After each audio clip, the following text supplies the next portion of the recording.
Karen, bring that beat back, will you? Karen, beat back. Show, giving you more than vitamins and minerals. Food for your soul, information and plans integral to making your mind grow. With more growth and development, BS is irrelevant to the intelligent. Knowledge, wisdom, and understanding is what we represent. It's the Self Love Show, the Self Love Show, the Self Love Show. We do it for our people. The Self Love Show, it's the Self Love Show, it's the Self Love Show. To expose they don't equal. It's the Self Love Show, the Self Love Show, the Self Love Show. We wordsmith 9 nails. The Self Love Show, the Self Love Show. You know how the story goes. It's the Self Love Show. That part. The views expressed in today's pod are those of the host, any guests, and are not necessarily reflective of TATN or any affiliates. Welcome to another enriching episode of the Self Love Show, right here on this Ain't That Network, or as we affectionately call it, TATN.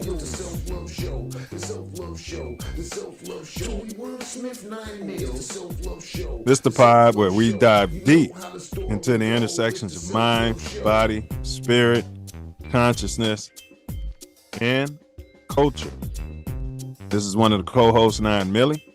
All praise to the ancestors, the Most High, and last but definitely not least, my late and beloved Mama Sky. Tonight's show is sure to be a head trip episode where the mind meets the metaphysical. Today we're peeling back the layers of deja vu, sleep paralysis, and uncanny coincidences. Those strange phenomena,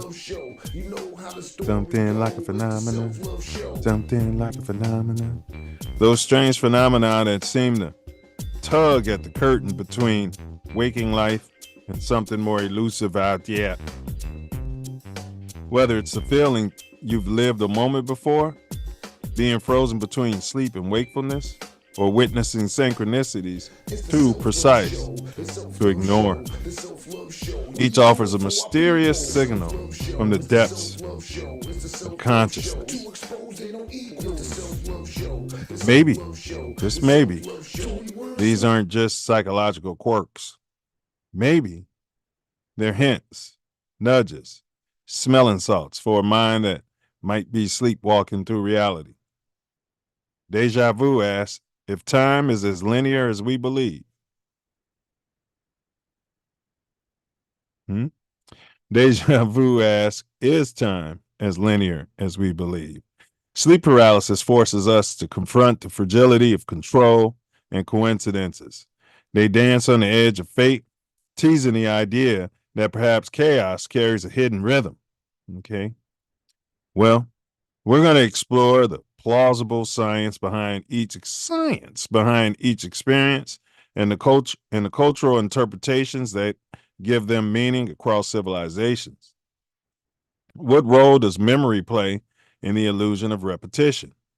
Can consciousness flicker across thresholds while your body lies still? And what happens when a seemingly random moment aligns perfectly with a private thought or dream? Coincidence? Today's episode is a mirror held to your inner world, your subconscious, part investigative, part introspective. So loosen the grip on your expectations and sink into the swirl. If you've ever had a moment that made you stop and whisper, something's not right. Something's not right here. But it feels familiar. Then today's pod's for you. Let's get lucid. So, whip out your self-love vision and your 10 hats out yet. This is the Self Love Show, and this is the revolution, and the revolution will not be on YouTube. These are lessons, not lectures. We're live and in living color on Tuesday, July 15 at approximately 7:10 in the rack. And as always, you cats can be anywhere in this magnanimous, perfect universe. But thankfully, we all chose to be here together. That's right. Here together. Bear down, brother Wordsmith. What you manifesting today, bro? Love, now you know me. I'm manifesting love. What you manifesting? Same good, brother. Pure, magnificent, unfiltered, unfettered. Some have said harsh, some have said, tough. But I can assure you it's self-love just the same. No doubt, no doubt. So it's been up in your neck of America since we last popped out. Oh, they had a surprise birthday party for Floria, Oh Uncle yeah, Joe's flow, better. huh? Yeah. Yeah, it was. I got there real late. I got off work late, but got there and got there, and Robin was there, Malika and Kim Smith. Um, How old it did she was a great become? time. Uh, 70 something, 70. Was it a lot of Bid West playing and corn liquor? No, we were at a bar, Oh, okay, okay. but man, there was a brother there. He had just turned 82 that Monday. Uh Man, you'd have thought his brother's in his 60s. what? Had all his faculties, looked good. He was dancing, and man, he was getting down, bro. It was something to behold. Yeah, man. And what they say, blend act don't crack. Show, and you're old as you act. And yeah, bronze. When they say bronze don't rust, copper don't rust. All right, let me see something here. I don't know if that's true or not, but we got to come up with something for that. I think neither of those rust, bro. Yeah, yeah, I don't think so either. All right, I got to show you something. It's your quarterback. I sent it to Ace, and he said, we don't want to just talk about it, but I just want to give you an image, and that's what we got Yeah, going on. he's into himself. He's got a flower in his head. I don't see the flower. It must be on the other side, but that's what he's posting, bro. Get in the playbook. Go ahead. If you want to comment on that, you can, but you don't have to. And if he performs like Dennis Rodman did, you know what I mean, and plays great, I don't care. I would prefer he didn't do that, but that's his choice. Yeah, I hear you. I hear you. I wish him nothing but the best. You know what I mean? I'm looking forward to a double-digit win season, and I'm looking forward to beating the pack at least twice, maybe once. I'll settle for that. You know what I mean? And getting out of the cellar of the division. If those things don't happen, oh, oh, Definitely getting out the cellar. I don't know about the double-digit wins. I think real close to it. If not, I yeah. I won't. think the I won't. over/under is like I, 8.5. I won't be. I won't be. Calling for his head. But they don't get out the cellar and they don't win these games. You got to Oh win boy. some division games, bro. All right. You All know, right. you And got we've to. been, yeah, all right. All right. All right. I'm not putting this on you. You're not the GM that just got re-signed. You didn't make any of these decisions. I'm just telling you how I feel. You know what I mean? All right. What to what to expect on today's The Self Love Show. We always kick it off with the Self Love Show quote of the day. And then we have our more growth and development platform video. It's less than 1 minute. And then this brother and I, we're going to react to two short videos in the news of a political nature. We're going to react to it and ask for you guys' commentary and ladies. And then also Dome Teaser. Your mind is a terrible thing to waste. I'll drop it in the chat. It's a riddle. You have until the end of the show to figure it all out. You can put guests in there and we'll tell you if you're hot or cold. And at the end of the show, Brother Wordsmith will give you the answer because he normally figures it out. If he can't figure it out, I'll go ahead and give you guys the key at the very end of today's show, which the topic is deja vu, sleep paralysis, and coincidences. Smelling salts for consciousness. Please smash that like button, y'all. Repost this link. We're going to unpack some stuff here today. And then we close it out with my personal favorite part of the whole show. And that's where Brother Wordsmith's going to use his talents. One of the reasons why he's here, to pull gems out of the ether. All right. Or we'll say elements out of the ether. And then he's going to manufacture them into gems for you. Right. So he's going to, summarize today's show off the top of the dome, right off the rip. It's always a work of art. You guys should stick around for that. And then any announcements there, Jim Bob? Like, share, subscribe, hit the bell, share far and wide. We got Tucci's Booze Boogaloo and Barbecue happening Labor Day weekend. I'm gonna put the link in the chat at some point. Want to get that out to the people. Excellent show. It's gonna be fantastic weekend. Tucci. Once he passes that torch to a younger brother, say like you or one of your ships, then I predict 20 years down the road, maybe 30 years, you guys will have a Sosa, Chief Keef, performing. You know what I mean? Yeah. Yeah. Yeah. That's how time goes. I just want to say stop the blickities, stop the killing and think twice before you spend your money. Meaning if you're not recycling that money, think thrice. Maybe you want to keep it in that bank account out there or invest it on yourself. Those are my only announcements. Like, share, subscribe. And if there's anybody out there who's ever, experienced, sleep paralysis out there, maybe you had some deja vu out there. Maybe you had some coincidences, in your life. We want to hear about them. Type it in the chat. Maybe you don't believe in any of this. Maybe you think it's all just a bunch of hogwash, trick of the brain. You're entitled to your opinion.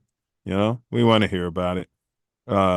Big ups to Midwest Festivals presents Ancestral Echoes. That is a music fest, house music fest specifically, glamping. It's an annual event, you guys. You just missed it. If you missed it, sign up for next year. They'll let you know when, where, why, and how. Tay Mills Aesthetics, if you're ever in sunny Southern California, multicultural skin, body, and weight loss pro.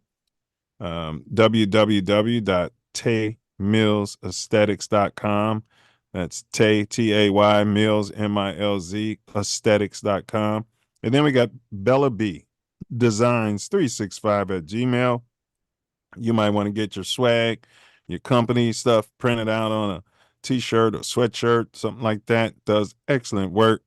That's designs365 at gmail.com. Last but not least, you got gym recovery out there. You might be in a pinch. Fell asleep at the light and realized, whoa, boy, I'm slapped. Step out of that driver's seat, remove the key, sit on the passenger side, pull to the side if you can, and then do all of that. You know what I mean? And then reach out to Gym Recovery. He'll come out there with a brand new piece of towing material, put you up on the flatbed and get you and your whip home to safety. And you might avoid a $20,000 DUI because that's the going rate, 15 to 20 stacks.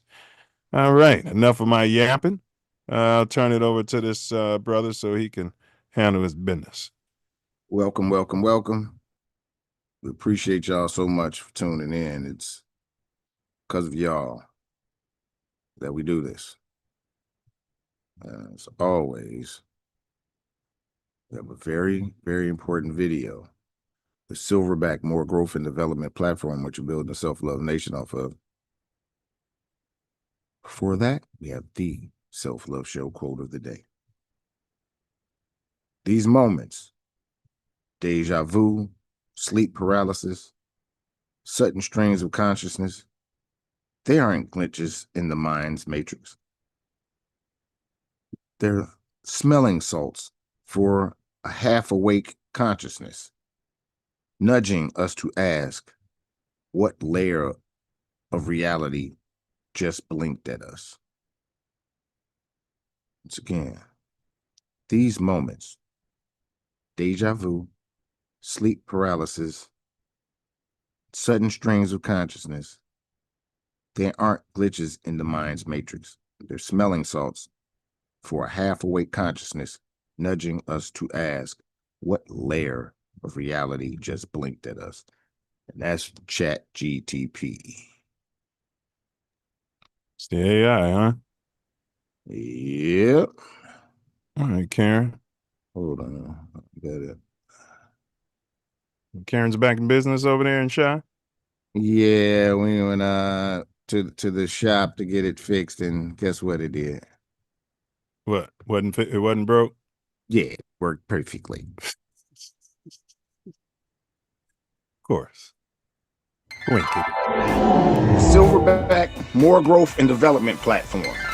Number 1, repair our nation via reparations. We demand our silver back. Number 2, to connect our breadwinners with our activists. And 3, show an accurate depiction of African American Chi-Town. 4, to shine a light on positive influence.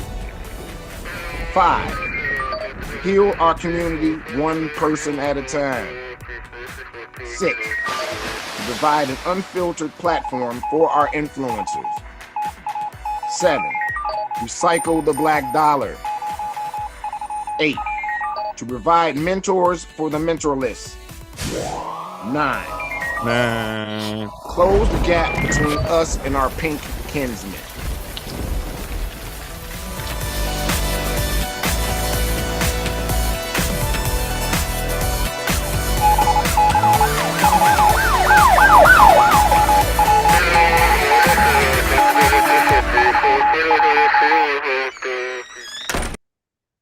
Number 10, protect our women, children, and men by any and all means necessary. Facts. And the people said flesh.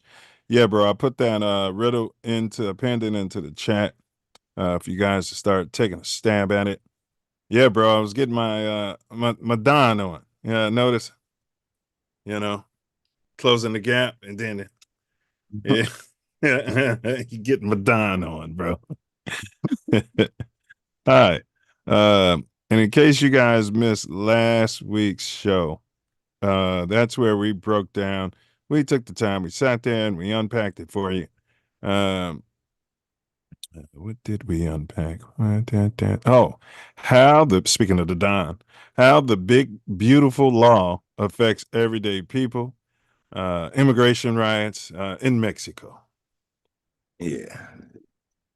Lots and lots and lots of information. I just suggest you to go check it out. Check it out. Yeah. Willful ignorance is a choice. Yeah. Yeah. Yeah. Willful ignorance is a choice. All right. Warm-up poll question. We got a poll up on the channel. I'll put the link into the chat here very shortly. Have you ever experienced sleep paralysis and or deja vu? Now, we're not talking about the strip club. I think it was over there on Halsted.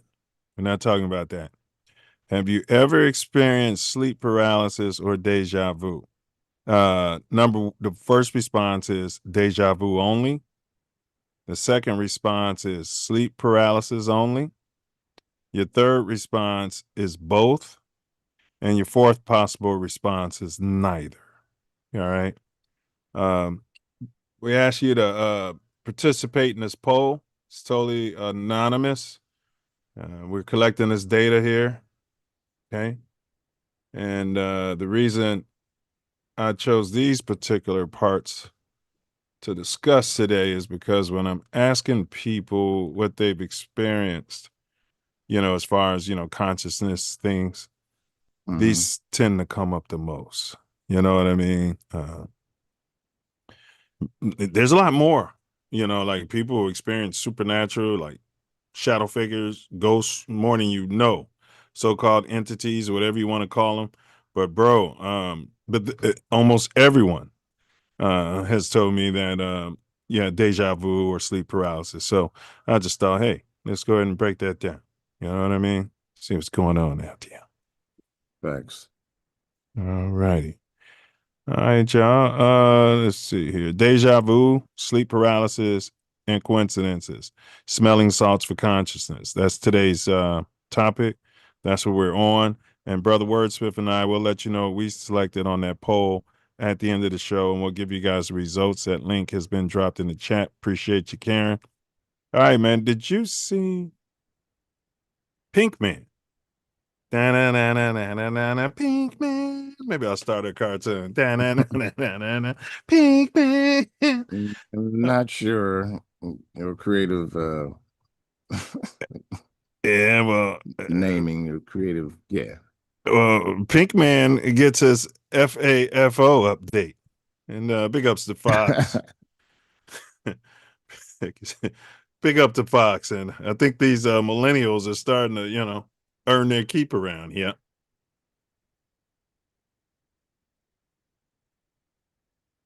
Not being a bunch of bitch.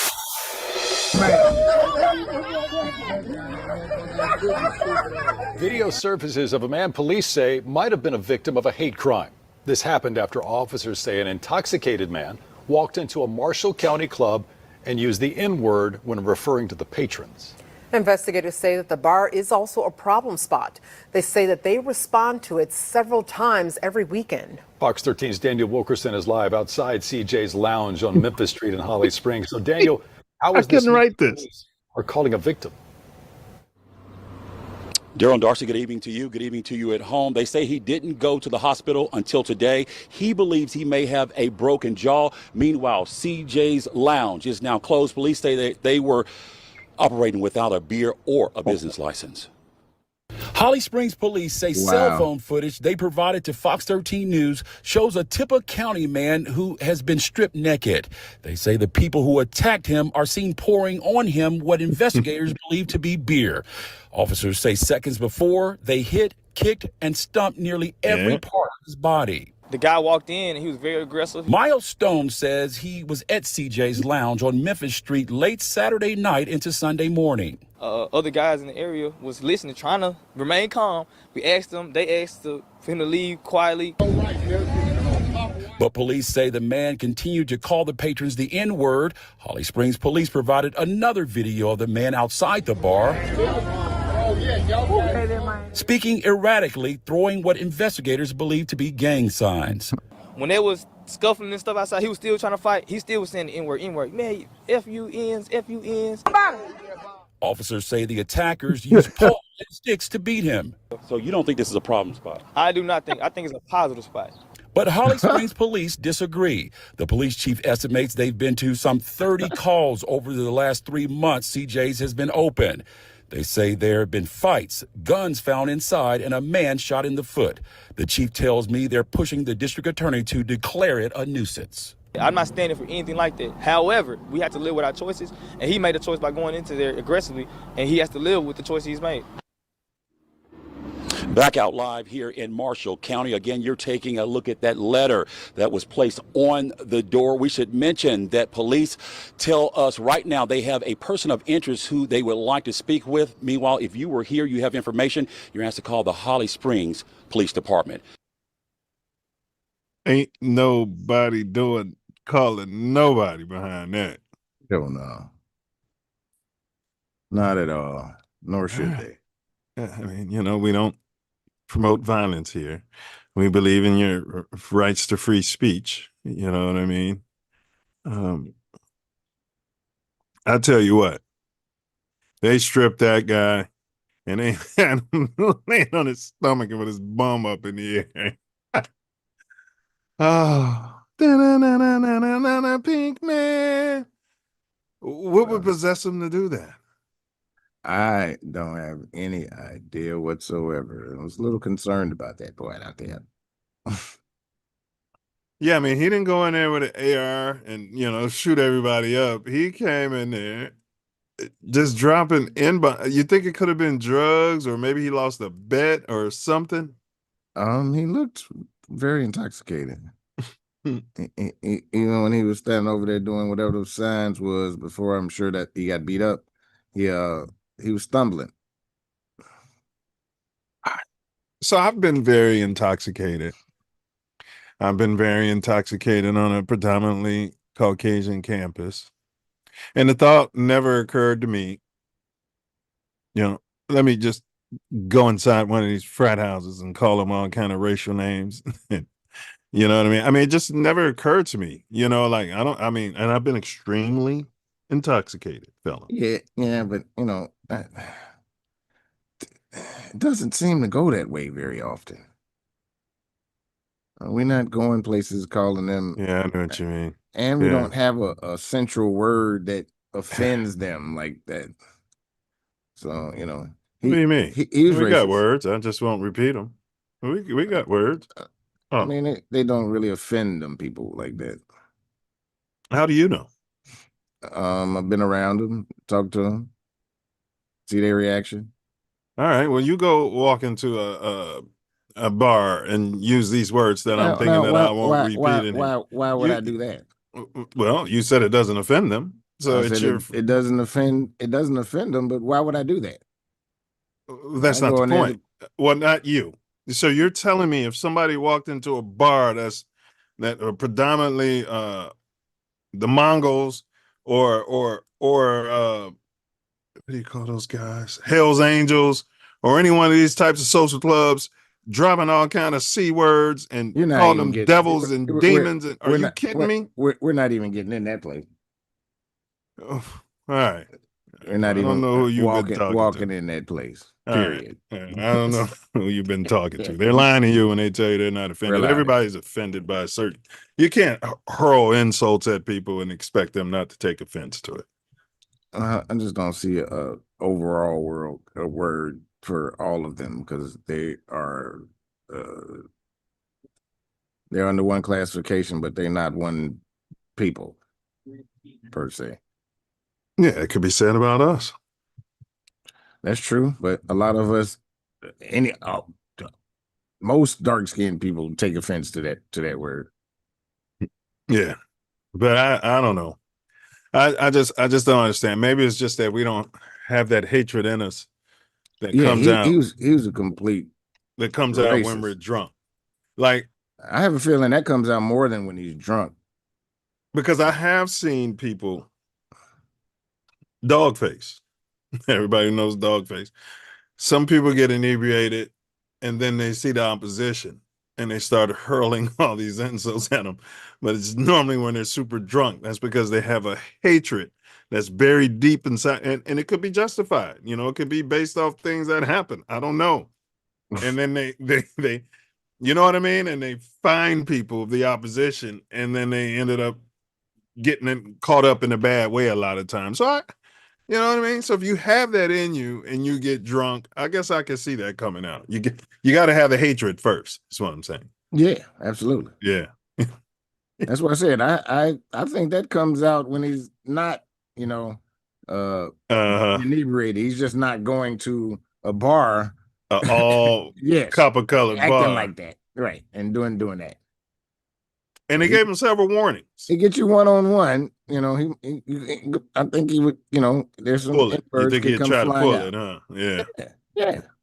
He's saying is, come on, give me more. Come on. Yeah, I've seen this type. I was watching Rocky that night, got caught up. Yeah, he had the booger sugar going. Man, he found out too. Yeah, he did find out. But the cops are just, you know what I mean? Talking about hate crime. Yeah. He's the only one that used anything right that was hateful. Right. But dude that was talking to the media, he's going to catch himself a case. He's got to be careful. He was slipping up in the words. And I told him, and they was telling him, you know what I mean? I ain't seen nothing. You know what I mean? He was acting like he was representing the bar and shit. Wasn't he? Yeah, you should have had a lawyer talking. Yeah, especially since they had no fucking license. If that's true. Looked like it was at somebody's house too, didn't it? Hey, well, that's in Memphis, but in Mississippi, bro, with some spots. Yeah. Yeah. Still juking. They doing juke joints still. Yeah, but everybody know to stay in their spot, bro. Like, you know what I'm saying? I'm not going to go into one of those neighborhoods, bro. All right, but let's move past it. Deja vu, sleep paralysis, and coincidences. Smelling salts for consciousness. Please smash that like button and share the link. All right, we got another one for you there, fella, to react to. This one's called Undocumented Chili. Newsmax. Okay. Yeah, undocumented chili. It sounds like the script of a movie, but cops say they busted a sophisticated international burglary ring in Los Angeles, accused of stealing more than $1 million in jewels. Now, our Newsmax crime correspondent Jason Matera has the details. Good morning, Jason.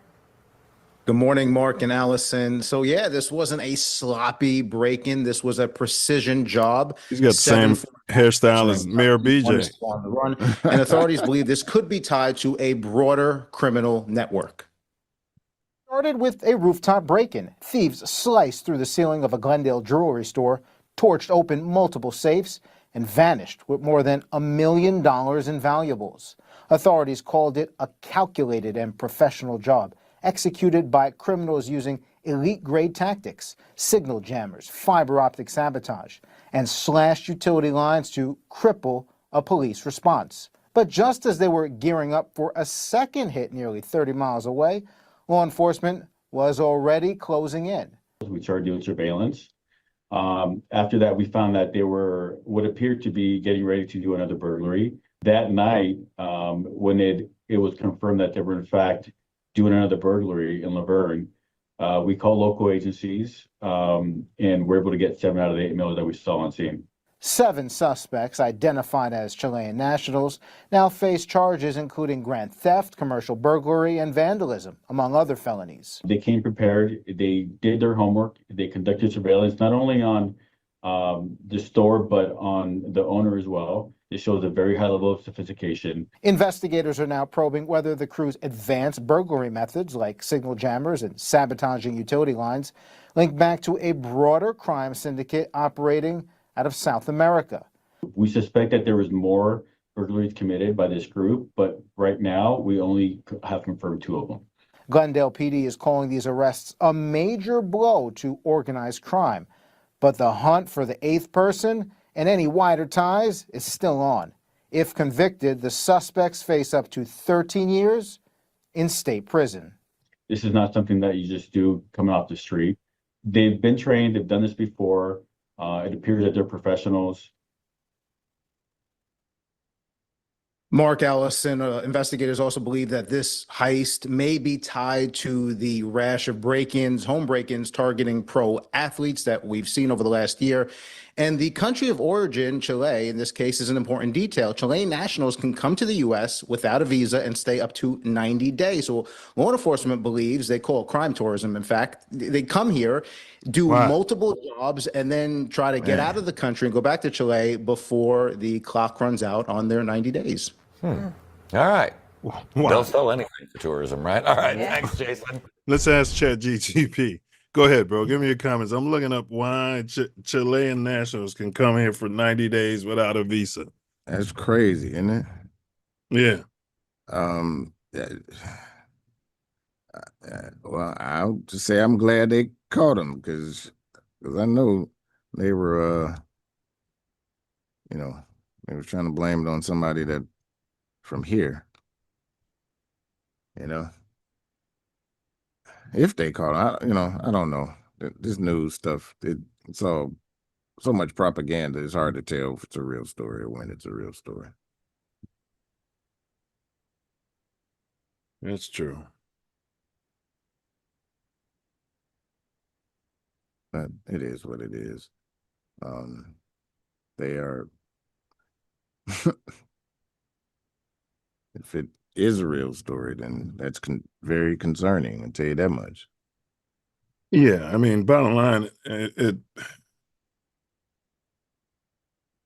I mean, this is backwards, man. Like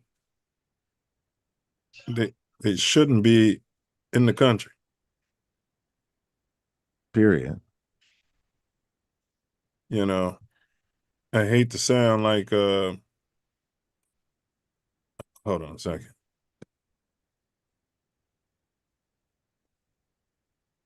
I hate to sound like Donald Trump, but Chilean nationals can enter the U.S. for up to 90 days without a visa, thanks to their inclusion in the visa waiver program, VWP, which began for Chile on March 31st, 2014. Here's why they qualified. Strong diplomatic ties. The U.S. and Chile maintain a cooperative relationship, including trade agreements and security partnerships. Low overstay rates. Chilean travelers historically comply with U.S. immigration rules, making them a low-risk group. This is all planned. Security standards.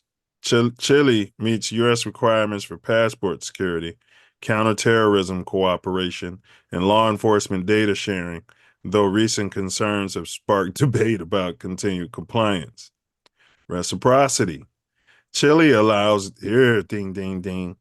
Chile allows U.S. citizens similar visa-free access, which is a key factor in VWP eligibility.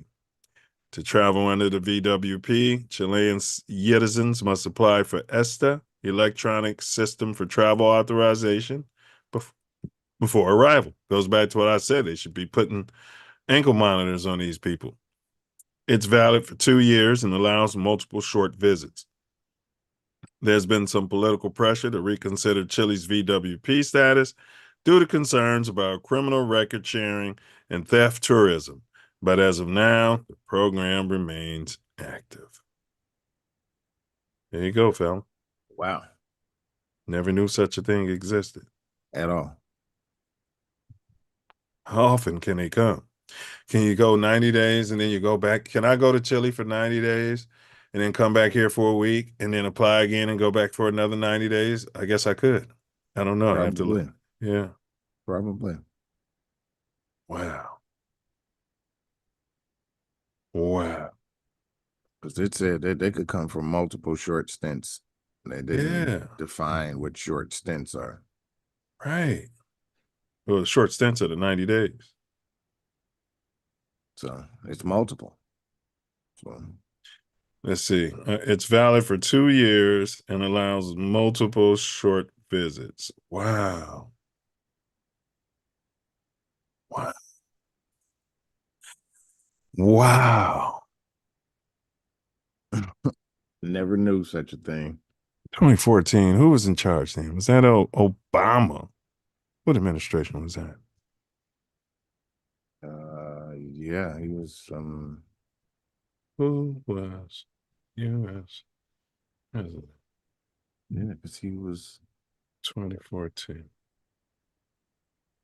Let's see. President of the United States was Barry Obama, serving his second term in office. He was the 44th president. This has more to do with what are U.S. citizens doing down there? Why are we going down there so much? You know, and maybe some Epstein type stuff going on down there. You know what I mean? And you know, that's what it is, probably, in my opinion. Some snatching of resources and things of that nature. Yep, resources, kids. Yep. Allegedly, in my opinion. All right, but today is about deja vu, sleep paralysis, and coincidences, smelling salts for consciousness. All right. Today's dome teaser, Brother Wordsmith had taken a guess. I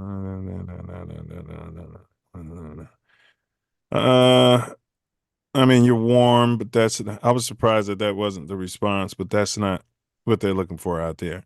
I arrive without warning, familiar through, though new. All right, let me start over. I arrive without warning, familiar though new. In dreams, I may bind you, unable to move. I echo a moment you swear you've seen twice, yet vanish when questioned as vapor from ice. What am I? Yeah. All right. That's today's dome teaser. But enough of the appetizers there, fella. Let's quench the self-love nation's thirst. All right, y'all. And the poll is in the chat. You guys just click on that. Let us know your opinion. and then you could bounce back in here. It's that last link in the chat. All right, we do this particular program. We do them all for cats like George Floyd, the Fallen. Okay, and we're copper first. All right, we're at the bottom constantly, no matter what. You know, um, like people say, yeah, we won't sell apples and roses, and we won't set up tables and sell chicken and stuff like that. Oh, we did stuff like that, and they came and fined us and locked us up, told us if they catch you again, they're gonna throw you in jail. Okay, they you need a permit, you need this and that. We ain't giving out more permits. Why don't you open up a restaurant? Why don't you go get a loan from a bank? Things like that. All right, but anyway, more growth and development. That's our platform. More MOOR, growth and development. And we're here to chronicle our story as opposed to his story, okay? Or his version of our story. And we do it for the progeny, those coming behind us who could, in fact, be us if you believe in reincarnation and things of that nature. All right, so today we're going to hop to it. Deja vu. Let's start with that. But Brother Wordsmith, in your mind's eye, what is consciousness? It's. I've asked many people this, and your guess is as good as anybody's. Consciousness is all of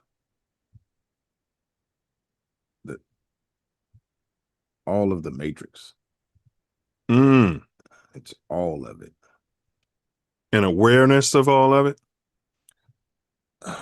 No, because some people aren't conscious. They're walking around very unconscious, but they're still amongst consciousness. So awareness is irrelevant to what it is for me. No, I hear you. I hear you. So you're saying consciousness is just another word for the universe or the multiverse. Yeah. Oh man, it is. It's. I feel like consciousness has to encompass some sort of awareness of the I or the me, the feigning separateness. So I guess they go hand in hand. For if we didn't feign separateness, we wouldn't be conscious of the consciousness or the universe. We'd have no idea. It's like a fish in water. Some say they don't know they're in water, Now, according to ChatGTP, awareness of self and surroundings, the ability to perceive the environment. And again, ChatGTP says it's an elusive concept. It sits at the intersection of philosophy, neuroscience, and psychology. No one can define this, which is really interesting that we have this word. All right. Awareness of self and surroundings, the ability to perceive the environment and reflect on one's own existence. Subjective experience, the what it feels like aspect, joy, pain, color, or thought are all experiences tied to a conscious state. Sentience and intentionality, being able to sense and respond to stimuli with purpose or deliberation. Of course, single cell organisms can do that.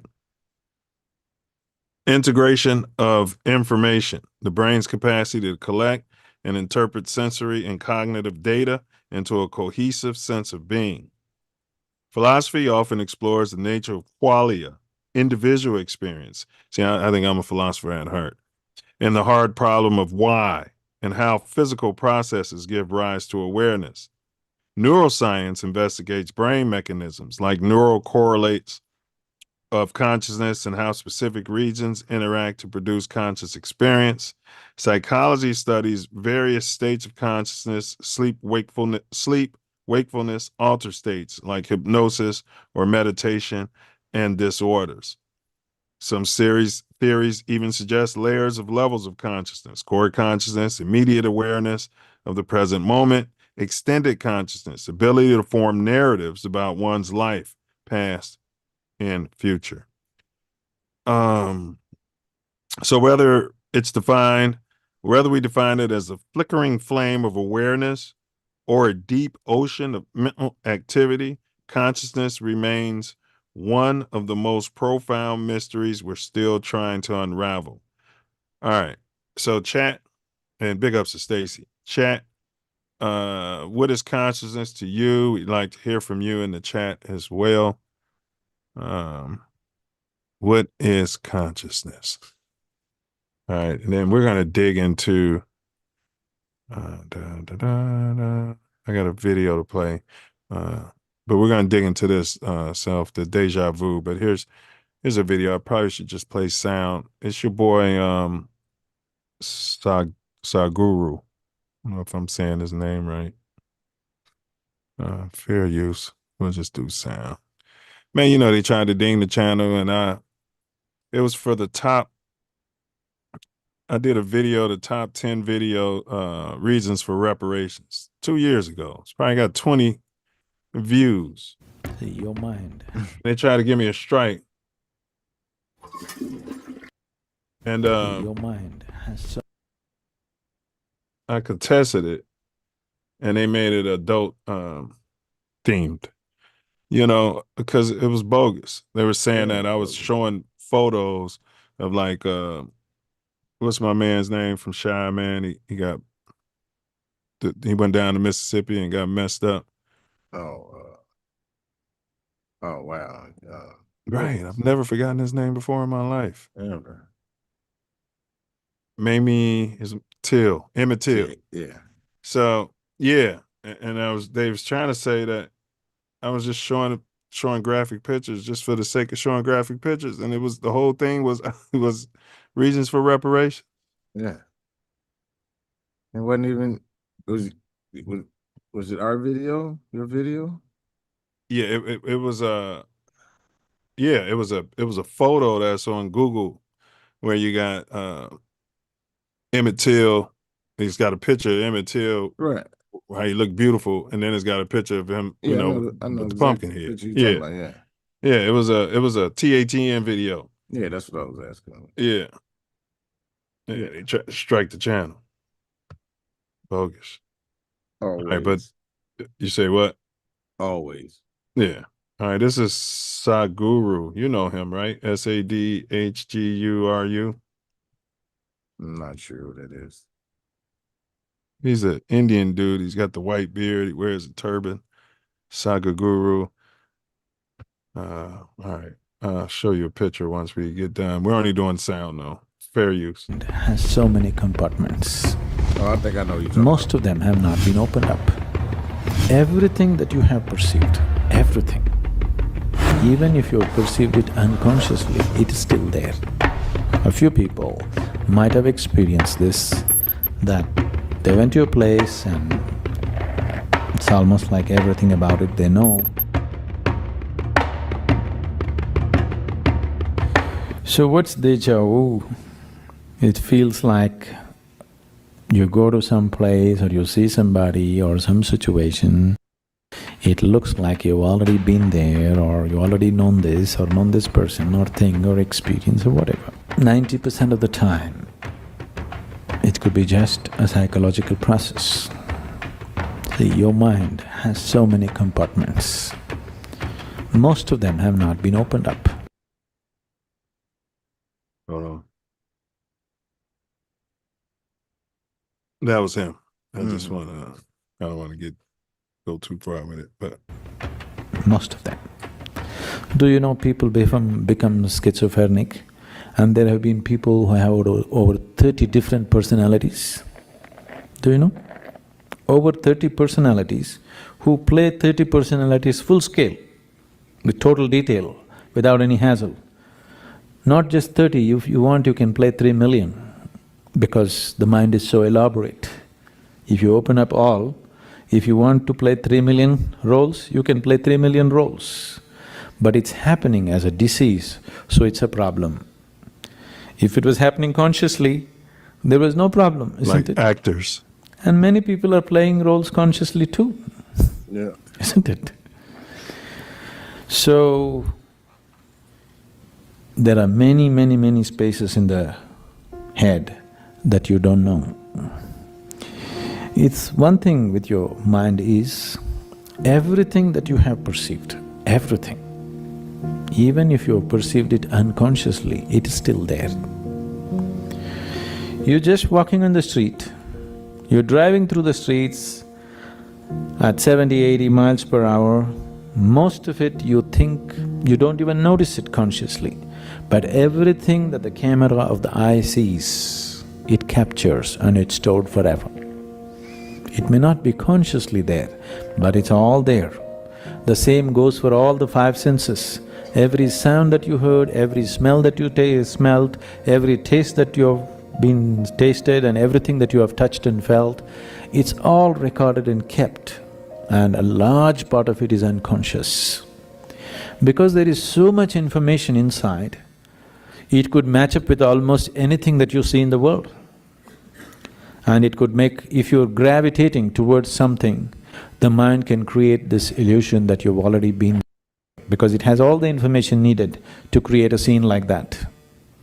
It has everything in itself to do it.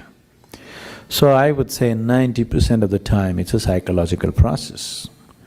But there might have been sometimes, a few people might have experienced this, that they went to a place and it's almost like everything about it they know.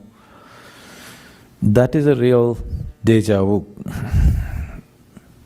But I would like to keep that percentage to 2% of the reality, another 8% may be out of control mental reactions to certain things. But in 2% of the cases it may be true. Why I'm bringing it down to this percentage is, people don't have control over their imagination.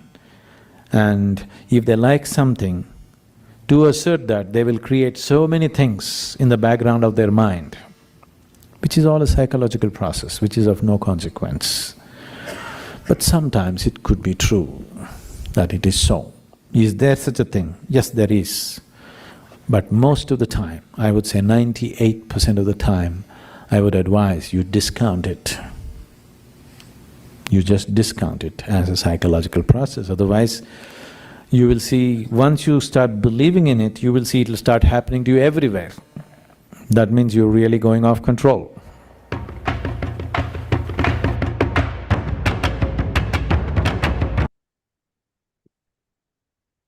Yes, I'm sure you've followed him, or listened to some of his things here. So it sounds like what he's saying, and I've heard this before from near-death experiencers too, that everything, every moment in your life, and I've seen it, bro, in my fight-flight mechanism. Each frame, I've seen this matrix come down to each frame, bro, of time, multiple times in my life. So I believe it.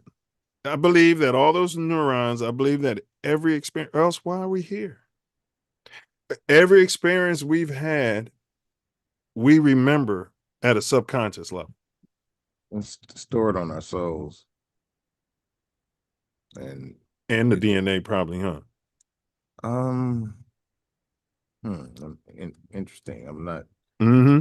real sure about DNA these days. Well, if I know, well, go ahead. I want to hear why you said that. Why aren't you sure about that? But if there's generational trauma, but why aren't you sure about the DNA?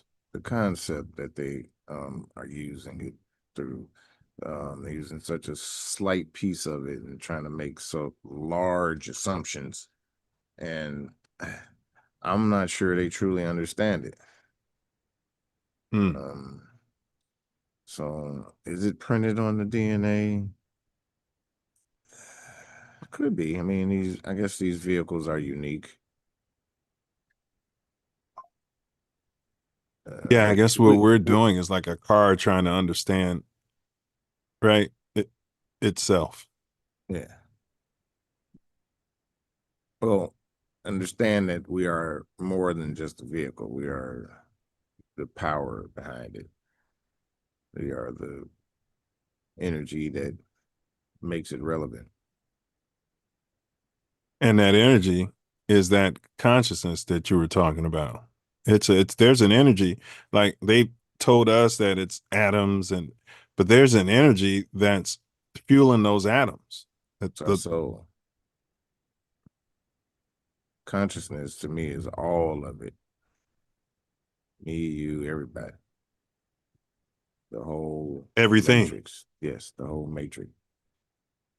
Inanimate, so-called inanimate objects too. Yeah, natural ones. So you've heard him. He's just one perspective. What causes the sensation of deja vu? A sense of being there before, of experiencing this at another time exactly as it is. No, that's a good point. I guess we should have defined what deja vu is. That's exactly what it is. But what causes that? To me, I think that since I know that everything happens at once, it's just I don't know if it's a glitch, but it's a remembrance of seeing the scene before. Either through astral travel or dreams or out of body experiences. It's like you actually did in most cases. Not 2%. You experienced that before because you have all of the memories of the present, past, future, and present. It's all happening now. Yeah, when I was a kid, I used to say I dreamed about this. When I would have deja vu, I would say, man, I had a dream about this. Yeah. So definitely in experiencing it. Could it be dreams causing it? But then we get into a whole nother rabbit hole. Altered states, period. Yeah. Not just so back to your thing about time, right? Everything happening at one moment. Yes, those altered states. Well, yes. Yeah. The dreams, I don't know if I call them warnings, but it's just maybe you're just able to jump into other places on the timeline, quote unquote, for whatever reason. Well, it's similar to a radio, all of the shit's happening, but it all depends on which frequency that you tune into. That's the only way you get the information. And it's a way to reach all the states, past, present, and future, depending on the focus of your frequency and energy.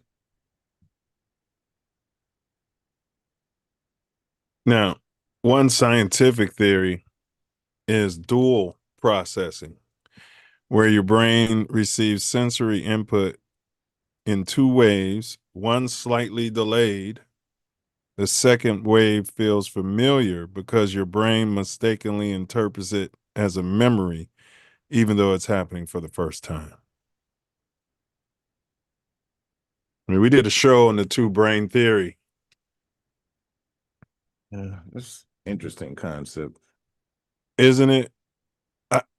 It's making me feel like your spirit you that you're talking about is sometimes ahead, which has been proven on a quantum level. I mean, it's always ahead. Right.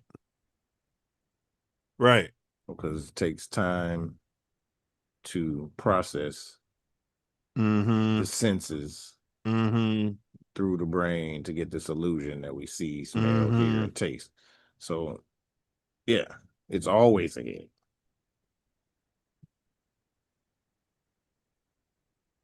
Is deja vu linked to memory or perception?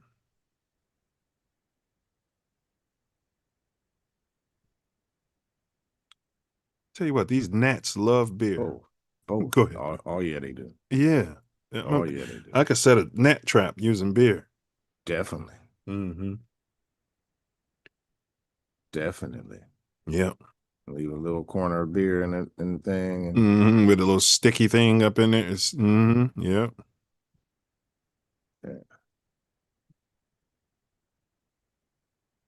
I got lost for a second. Yeah. Is deja vu linked to memory or perception? Both. Because if everything's happening right now, you're perceiving a memory, you tuned into a frequency, like, wait a minute.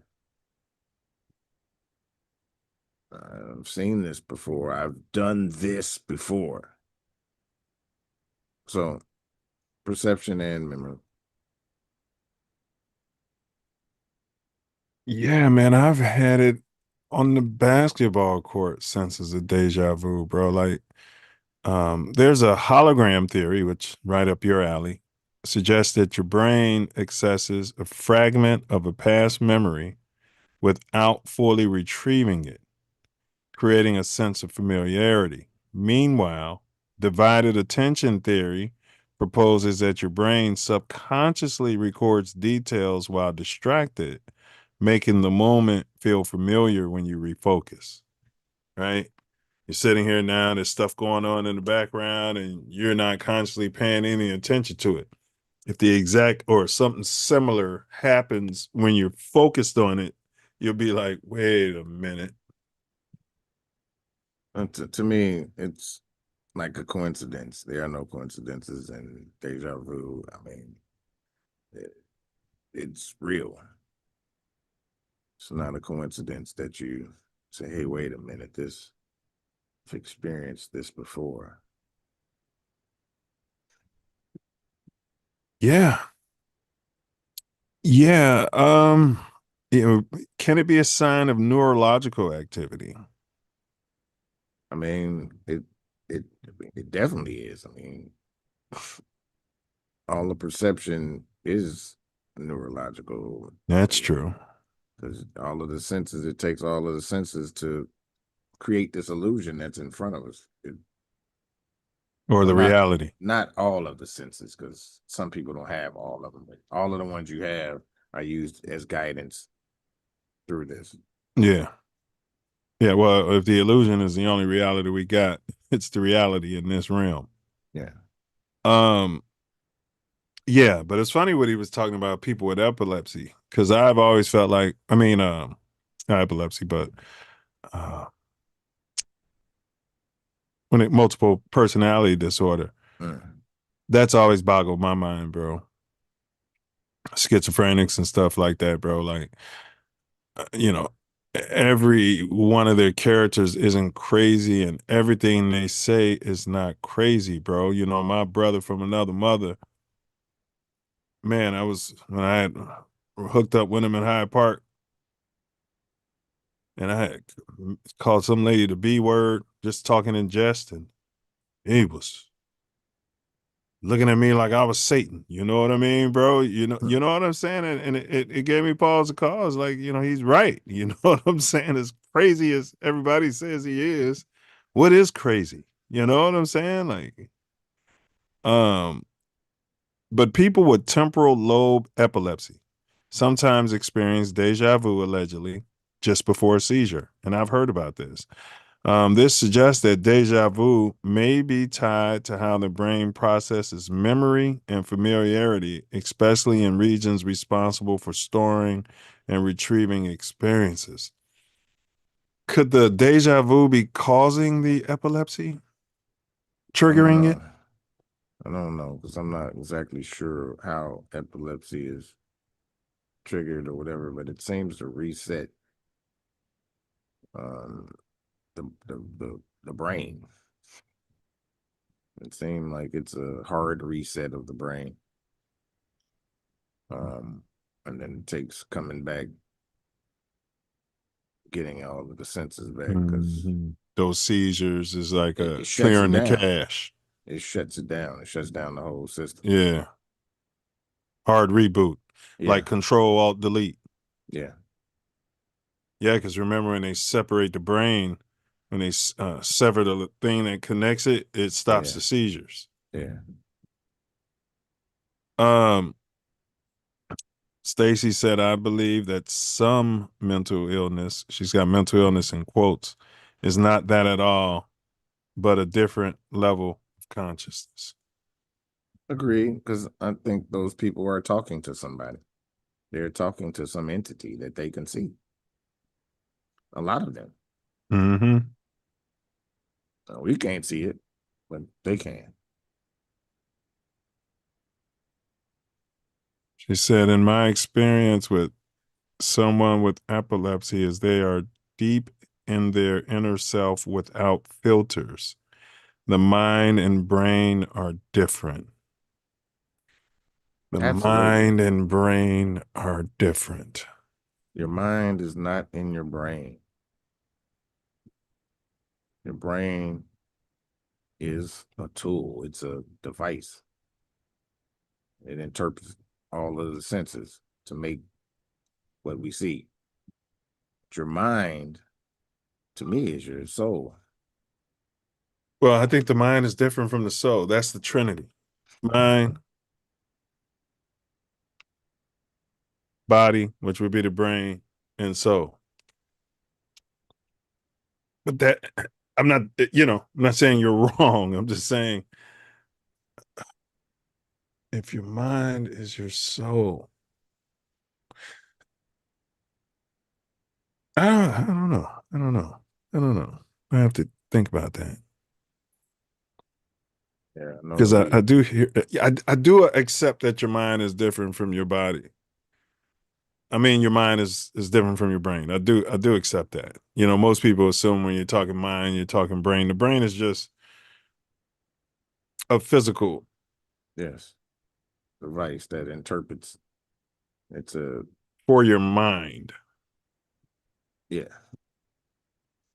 I mean, you could be onto something there. The mind and the spirit. Stacy said it's all one, and that's what I was just going to. The mind and the spirit. There's a mind of the spirit. There's a spirit body, if you will. A soul body.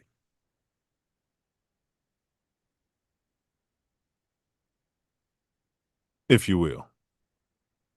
All right. What do some of the ancestors, ancient cultures, non-Westerns, the ones, savages, the ones who allegedly never contributed anything to society, who taught these people how to not cook with the same water that they piss in, et cetera, that you got to wash your butt, you got to wash your hair. You can't sit around here for months and have rodents in your wigs, and you know what I mean? And like this literally happened. I know he's laughing, but what do ancestors, ancient cultures, and non-Western civilizations say about deja vu specifically? It's a warning or something that you should pay close attention to. Mm-hmm. And figure out why it's happening, or what's going on with it.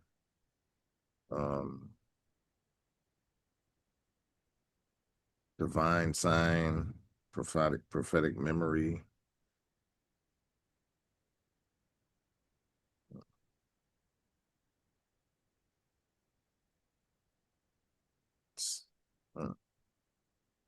No, you're onto it.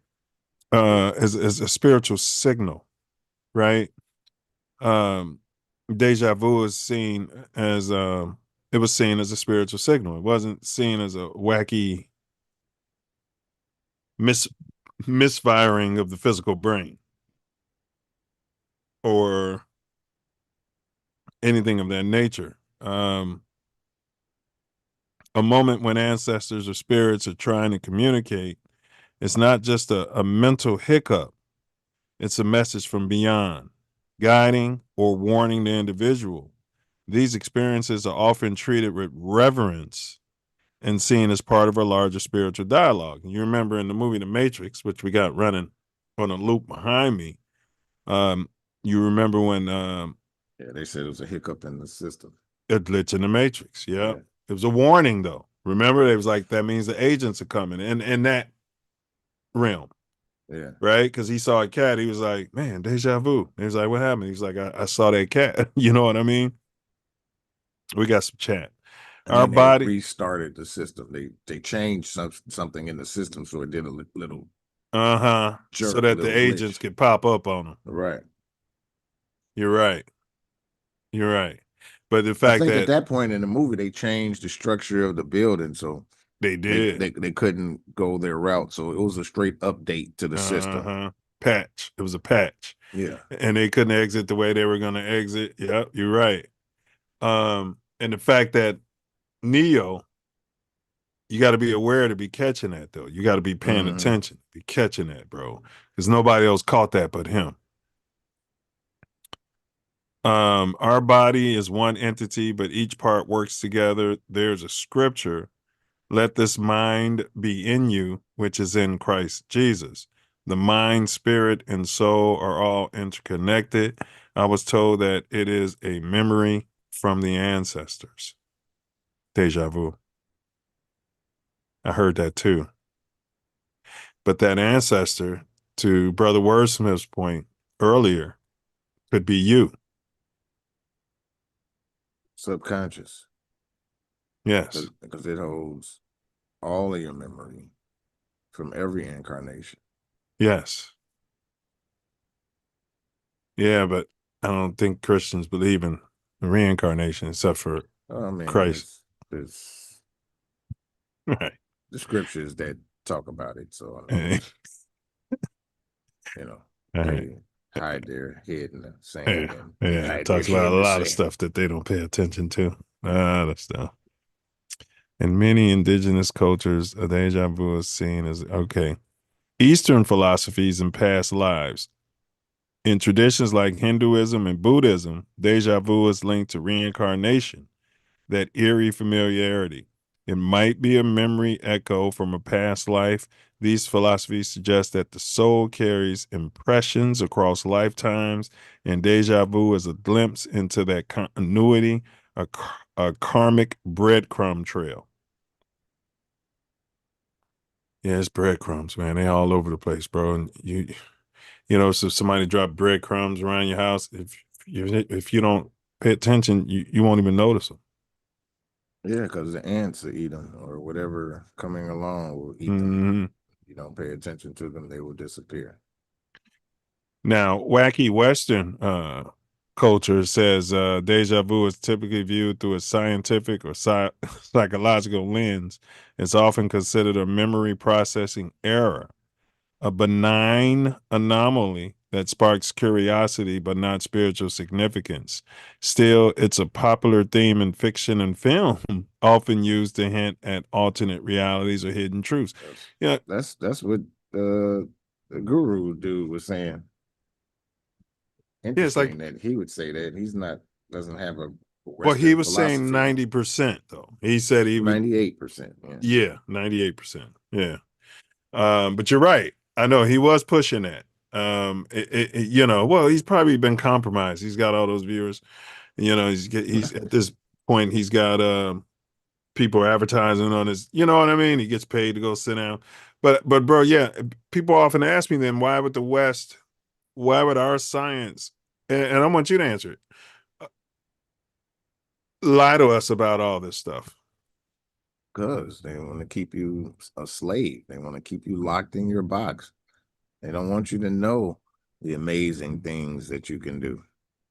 They want to show you that it's separate from you. It's possible, but there's only one person that can do that, or one being that can do that. No, not that everybody can do that. Yeah, gonna strip your power from you. Yes. Like a warning, our DNA carries 15 to 60 plus generations of ancestors in us. That's what I was saying, man. And yep, there's DNA that holds all the information from past lives. Well, Can we call holds all the memory, period. It's a storage unit. You can store Yeah, everything on DNA. that's what I was saying at the start. That's what I was saying. Maybe um, yeah, but that's just one place. So that's the way we're passing on this information, right, to the next generation and to the next generation and to the next generation, whether it's good, bad, or indifferent. We're passing it on. There's DNA that holds all the information from past lives. Can we call Western religions dumb Fs? Why do they lie? They eat off of oppressing us.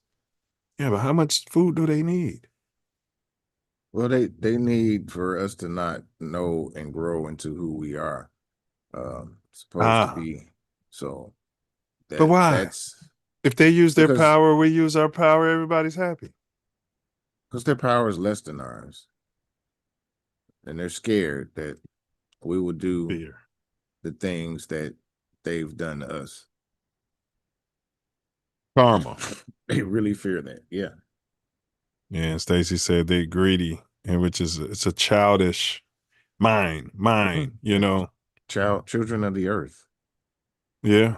I've often said it's like the 2-year-olds of the planet of our existence running the whole situation. Yeah. That was allowed. Yeah. They know if the Mali Empire rises, they are toast.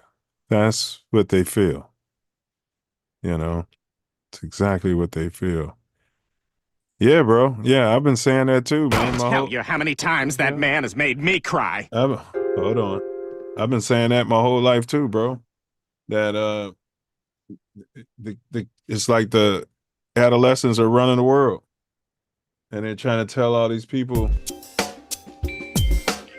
who've been here thousands of years, like even messing with China. And you don't know what kind of tech China's got, bro.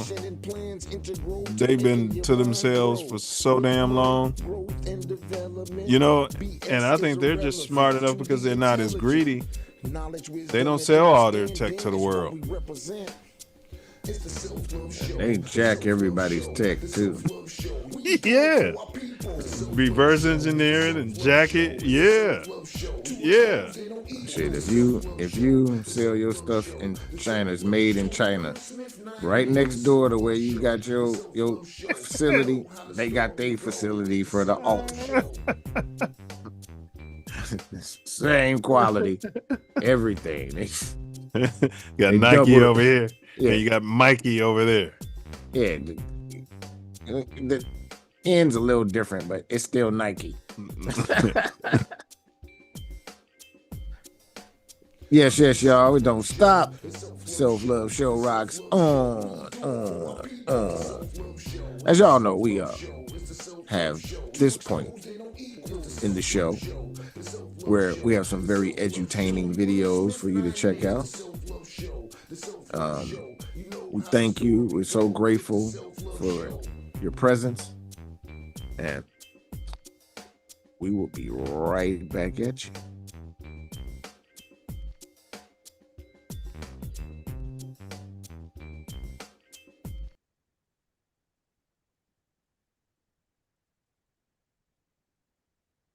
I finally got you. I've been waiting on you since you was a kid. So this is a demon that's been plotting on me since birth. That's his assignment. And he's laughing, but I'm hearing music, but I'm looking at the girl and her stuff. I'm looking at my body dead, and I'm still able to see the TV. So is it music or sound? Music and a sound. All at once. Dreadful, thunder noise, drill music, demonic. Yes, it's a blended. It's a mix. It blends in. It'd be the most terrifying noise while sounding like thunder. But as you can hear it clear as day, and it's like it's in your spirit, so it sounds like it's loud. It sounds like you like screaming so loud. Because I was eventually started to peel my face off. I peeled my face off, and I didn't even feel it because I was so focused on it. I felt it, but everything was so blended. I don't even know if my face grew back. I started screaming, and I was screaming so loud, it was as if blood could have came out of my mouth. So you wonder where they get all the rocks to throw? Never seen them sitting there before. And they're doing rants. Shit like that. Moses fleeing the people from Pharaoh. Right, let my people go. 40 years in a desert. Manna. Let's talk about what manna truly is. And The Aganowski's in the Middle East right now saying manna is Peter. can we put some sensibility to that? Being in the desert, and our Father, the Creator, loves us beyond. He's gonna rain down bread in a desert. Moses summoned the strongest men for them to dig, and that's where the whole term of so it is above, so it is what? Below. That means that Moses had the science for them to dig and find water. Yeah, like the elephants can do. So what do you find even in the desert when you dig down and find water? Do you find bread or do you find plants? You sounding like this shit is the wheel or something, like it's gonna change the world. Look, man, I don't know about all that change the world shit, but what I do know is that they be going crazy over this, man. I'm telling you. And the bitches, oh Lord, the bitches, yo, they do anything for this. For some odd reason, a guy who had not been a heavy student in biology, math, or any of these things somehow managed to ace that test. I don't know to this day how it happened, but to the extent that sometimes I wondered, did they get the scores mixed up? But whatever, all of a sudden it went from you don't have anything to do to you're going to college, you're going to medical school. And so this is where that sort of double edge comes in. It wasn't something that I necessarily had ever picked up, but I took it when it came. So, you take the wave as it moves. So if things shift, you pivot. Well, you mentioned the universe. What propelled you to say, hey, I'm going to take the MCAT? Was it something your dad was telling you to do? What propelled you to even take it? Like, I never dreamed, man, you know what I mean? Thanks for the answer on that one. Yeah. The noops. And I don't mean it in any, I mean this in a genuine fashion as I can say it. You're asking me to warn you about an enforcement action being taken by another agency before it happens? Yeah. Yeah, we can't do that.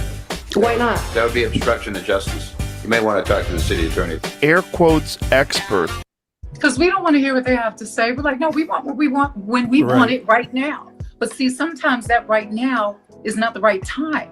And we can't see that with our natural eye. We don't understand that if we just hold off just a little longer, it will be more beneficial, more fruitful, more productive down the road when we're actually ready for it. Because there are some things that we pray for and we're not ready to be responsible for that very thing, And maybe I wasn't ready to be responsible and go out and speak back in the day with my book. Someone very close to me that I love dearly said to me, I said, you proud of me? They were like, proud of what? What am I proud of? When the book came out.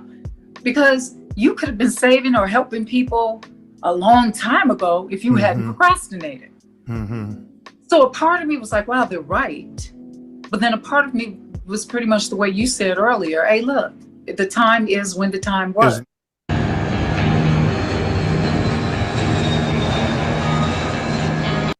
Man, thank you guys for inviting me on. Thank you. Great format, very solid. It don't have that low budget movie feel. You know what I'm saying?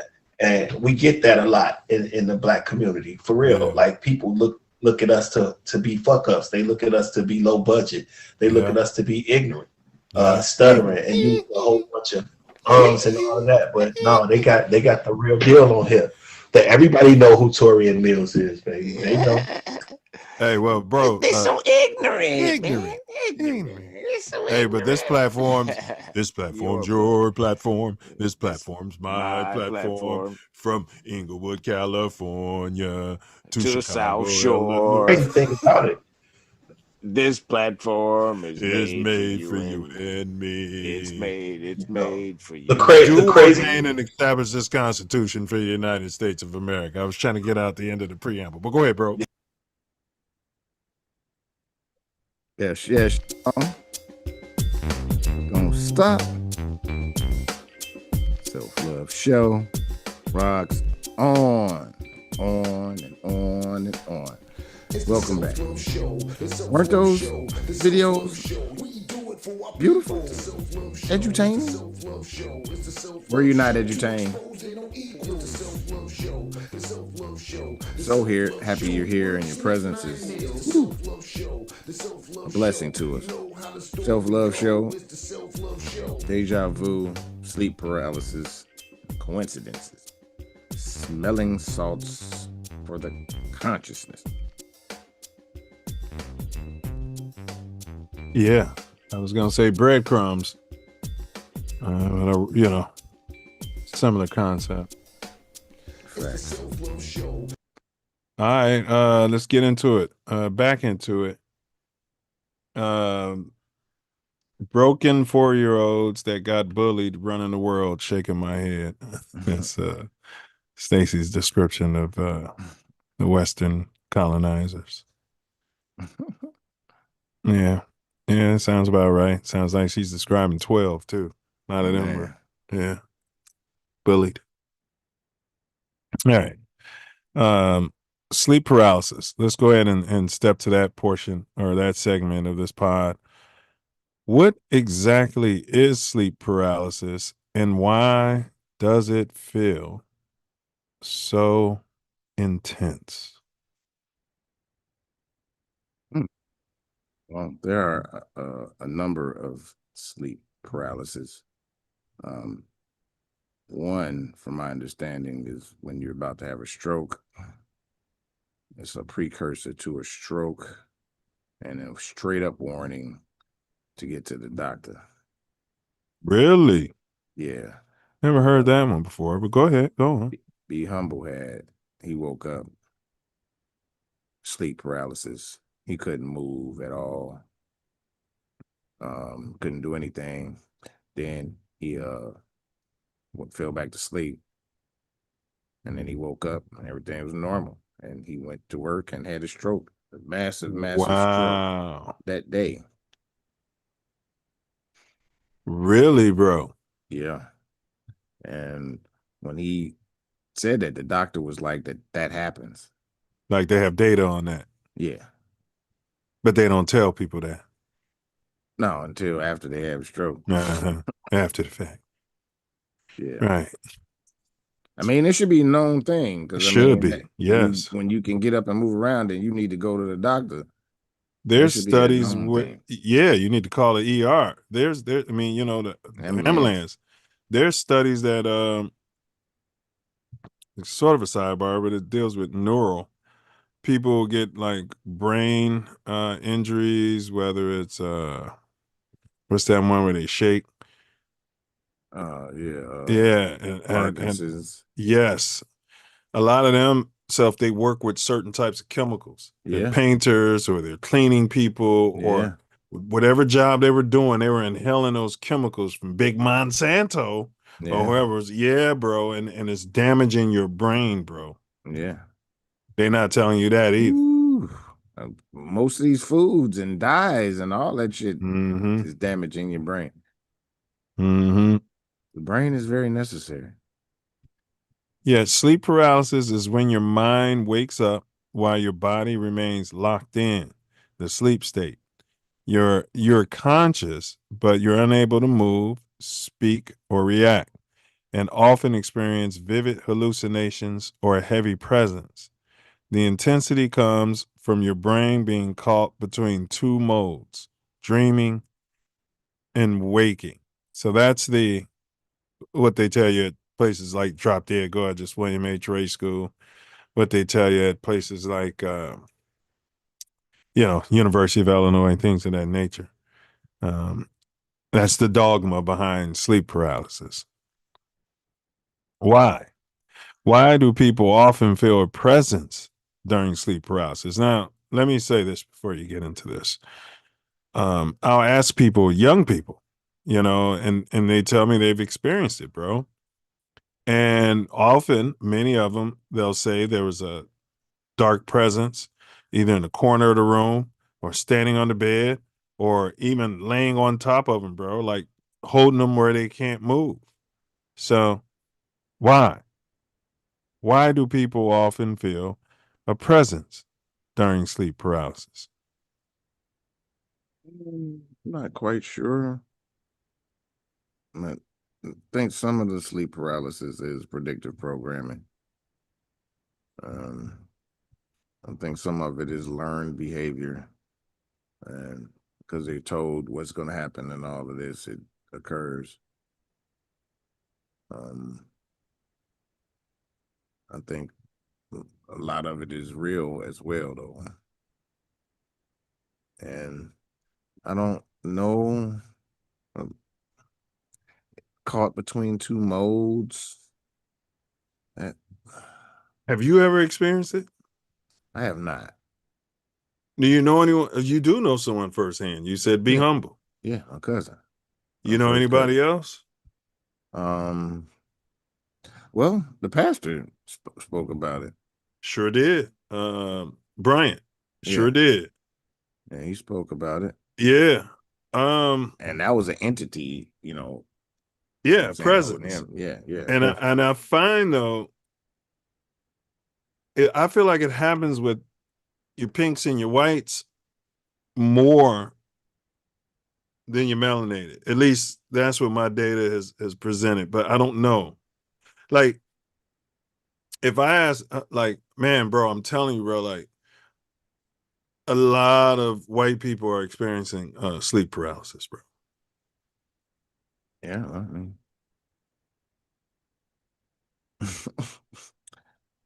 they are different. We're different. Our biology is different. Our DNA is different. We're not the same.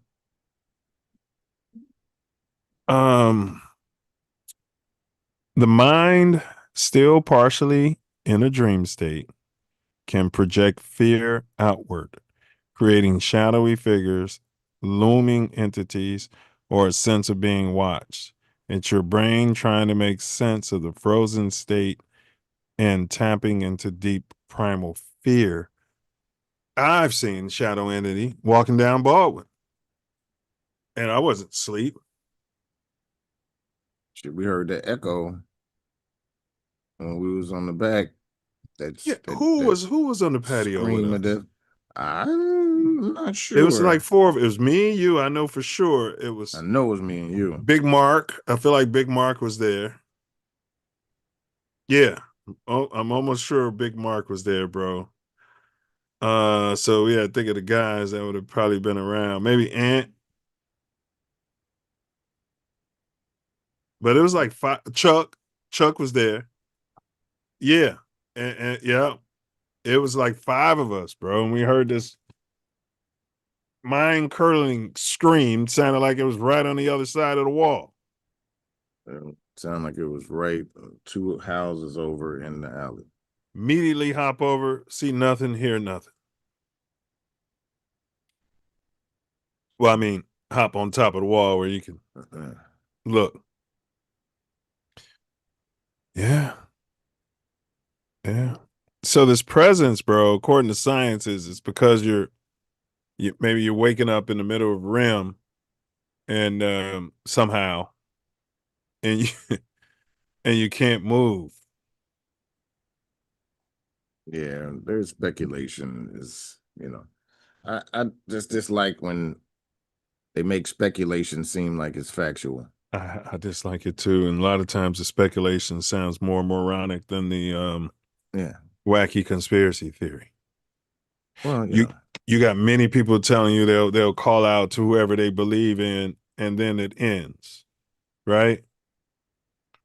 Bryant said he used sign language because he couldn't talk. Yeah. But if it wasn't recorded, and if there wasn't a million people watching it, they'll tell you it didn't happen, or they'll, talk you down off a cliff and try to explain that what you saw, what happened didn't happen. Yeah, well,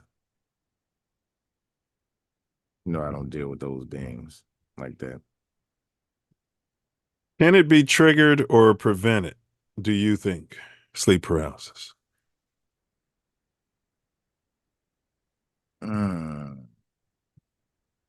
Prevent it? I don't know. I don't think it can be. I don't know. That's a very interesting question. I would definitely have to meditate and contemplate that. I don't. Could be a simple sleep disorder. Time. I don't know, because some people It's possible, but have multiple, and then some people only experience it once. I've never experienced it. Neither have I.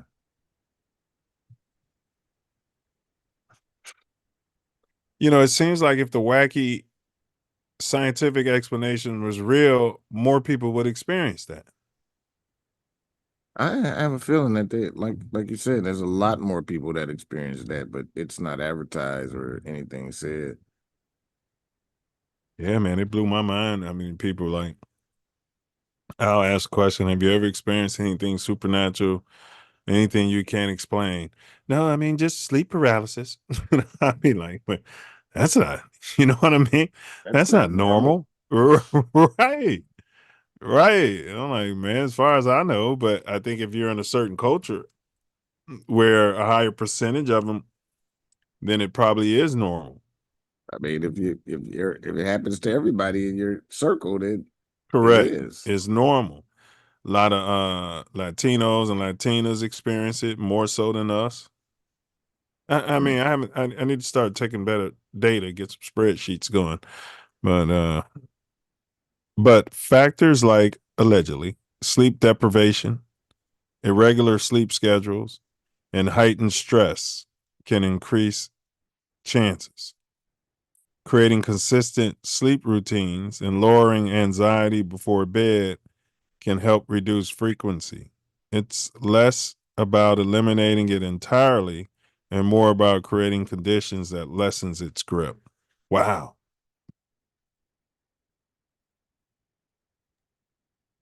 Yeah, wow. Right? Lessening its grip. They call it sleep terror. Like people get terrified when that happens. I guess I could, wake up and can't move. You think you're That's paralyzed? that's some terrifying, you know? And you got a dark entity over there next to you? Shadow figure? So how do you see the dark figure if you can't move? A lot of them can move their eyes, bro. Yeah, you can move your eyes. Yeah, I Yeah. guess that. Yeah, you can look over like you land and you can look over and it's a dark entity, bro. Like that's what I'm saying. That stuff's getting explained away as that's when they tell you, yeah, you were in the middle of your dream state. Yeah. Sounds like it's a vampiric situation. Man. That they are using your energy. Oh, we're gonna get there. Sounds like. No, you're right there. It's a good segue because that's what the ancients. We're gonna get there now. Though terrifying, it's generally harmless. For most people, it's an occasional glitch in the sleep-wake cycle. But if it's happening often or causing distress, it could signal underlying sleep or anxiety conditions worth exploring with a professional. So this could be generational guilt, how we have generational trauma. I think others could be dealing with generational guilt, bro, that's weighing on their souls. Does that make sense? Partially. I can see that. You know what I mean? Partially, because a lot of these beings don't have no guilt. Like if the cosmic debt wasn't paid, the karma cosmic debt wasn't paid by, the great great grandfather, you know what I mean? If it was never repaid, bro, I think it affects them just like, certain things affect us. Which, is why they can't look us in the eye a lot of times. You know what I mean? I think they're dealing with I don't know. I don't want to say I have empathy for it, but that's got to be a terrible feeling. It's got to be a terrible, terrible feeling. I know you're saying some of them don't, but I'm not talking about them.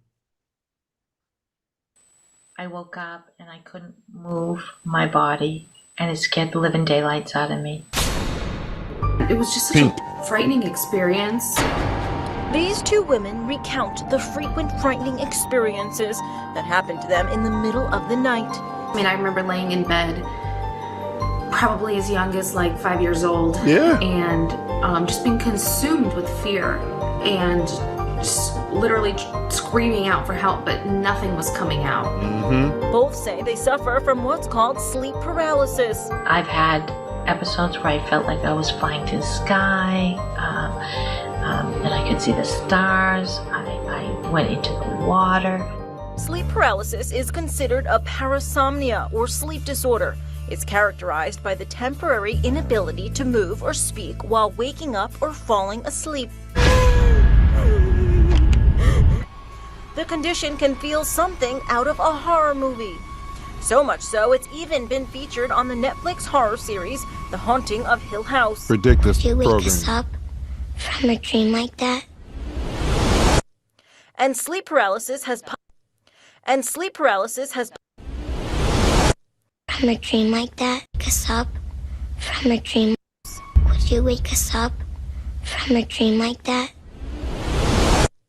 And sleep paralysis has popped up in reality TV. Kendall Jenner revealed she suffers from it too during an episode of Keeping Up with the Kardashians. So like you wake up, but nothing can move. Can't speak, nothing. It's the scariest thing in the entire world. You literally think you're never going to be able to. Is Kim retarded? She's acting like she's never heard of this before. Well, it's, the bullshit TV. I mean, not bullshit, reality TV. Scripted reality show. Yeah. What? I mean, come on. She's all over the internet. Surely the algorithm. Come on, somebody's told her. All right, let's go on. Maybe not. But she's still shocked that it's happening to her sister, though. I could see that too. Maybe that's it. I don't know. Maybe I'll listen further. But she's got a big bum. I don't know if it's real. Up, right? Can't do anything. You're freaking out. Like, because all you want to do is be able to move. So you're laying there and you're trying to move. But I think the key is to try and relax. Nothing. The topic was discussed on The Doctors. When we talk about sleep, there's two broad stages, non-REM and REM. But you know what makes REM sleep a little different? We actually lose muscle tone. And you want to do that because when we talk about sleep paralysis, it's kind of bookshelf between two disorders. On one, sleep paralysis, there's a disconnect with the brain and the body. At one point, Catherine tried not to go to sleep. She feared sleep paralysis so much. I would stay up as long as I could, listening to music, hoping Adding that I to the whole wouldn't fall situation. asleep. This is beyond dumb. I eventually would. I took NyQuil, I took sleeping. Why are you taking NyQuil if you're trying to stay up? Well, I guess it's a little different. No, She she must stay was asleep. sleeping pills, so she was trying to, Yeah, stay asleep. Because the doctors lied to her and told her she's waking up in the middle of a REM. It's like you said, they said it's the fear and the anxiety that's adding to it, and she's just it's sad. Pills, but I still had them. Lindsay spoke to her doctors. Neither of them really found anything wrong, so to speak. Was very cautious to say it had anything to do with sleep paralysis. So what can you do if you believe you suffer from sleep paralysis? The most helpful things are having a very normal sleep schedule, maintaining age-appropriate number of hours of sleep, and most importantly, trying to stay calm. It's a very scary experience to have sleep paralysis. Dr. Morse also recommends being evaluated by a sleep professional and seeing a psychologist for cognitive behavior therapy. It's very strange. It's kind of one of those things that's stranger than fiction. And, anybody that's going through it, you're not crazy. It's real. For InsideEdition.com, I'm Alicia. All right. All righty. And you saw they were all white females. This used to affect men, more men back in the day, which we'll get into shortly, and predominantly men. And now I'm finding that it's more women. Maybe that's because, with the liberation, now they're in the workforce and they're dealing with the everyday stresses and they don't need no man. And you know what I mean? And, life's coming at them. Coming more masculine as a whole. Not everybody, but as a whole still. Yeah, we're just speculating. We don't know. You know what I mean? But those are all women, bro. I mean, I don't want to make light of it because I used to make light of anxiety until I had an anxiety attack. I'm like, whoa. You know what I mean? Yeah, I had an anxiety attack. I'm like, whoa, all right. You know what I'm saying? This shit is real. Anxiety's real. Yeah. Yeah. Like everybody's not just making stuff up. So Oh, I can no. imagine it, but it seems like sleep paralysis, bro. Like what we know, it seems like, wouldn't you just know, okay, this is what this is? Right. Like, right? Right. After the first time, I could see it being scary and all of that. And then after the first time, Yeah. when it happens again, I'd be like, okay, it's this again. See, the problem is if you haven't heard of it, yes, it would be terrifying, right? But if you've heard of it, you don't want to be like Kim Kardashian, because I've heard of it. You know what I'm saying? I've discussed it with people, and so now, yeah, it seems like knock on wood. If it would happen to me, I'd just lay there. You know what I'm saying? Maybe call on Yahshua. You know what I mean, or something like that, and just lay there and breathe and take it easy. And whatever entities over there, tell them, get thee behind me, Satan. You have no power over me in the name of Jesus. You know what I'm saying? Like, bro, like that's what I'm saying, bro. Like, but they don't have that connection. That's what it is, bro. All of that I just said has been taught out of. You know what I mean? They're just lumps of meat on a ball, speeding through space with no purpose whatsoever. That's what science has taught them, and that's why they're dealing with so much fear and anxiety and pain. Yeah, idiocy. Yeah. Yeah. Yeah. All right. Ancient cultures. What do you know about the ancient cultures? Maybe the indigenous, maybe you call them Indians. What were ancient cultures saying about sleep paralysis out there? But, the Indian thing is the government thing. That's why I keep throwing it out there. But, we subscribe to our tribes. Yeah. Yeah. Good point. A symbol of a warning signs, something to be evaluated, showing you a particular moment that you need to pay attention to. About the sleep paralysis. Yeah. I went back to Deja Vu. Yeah. I'm not sure what we say about that.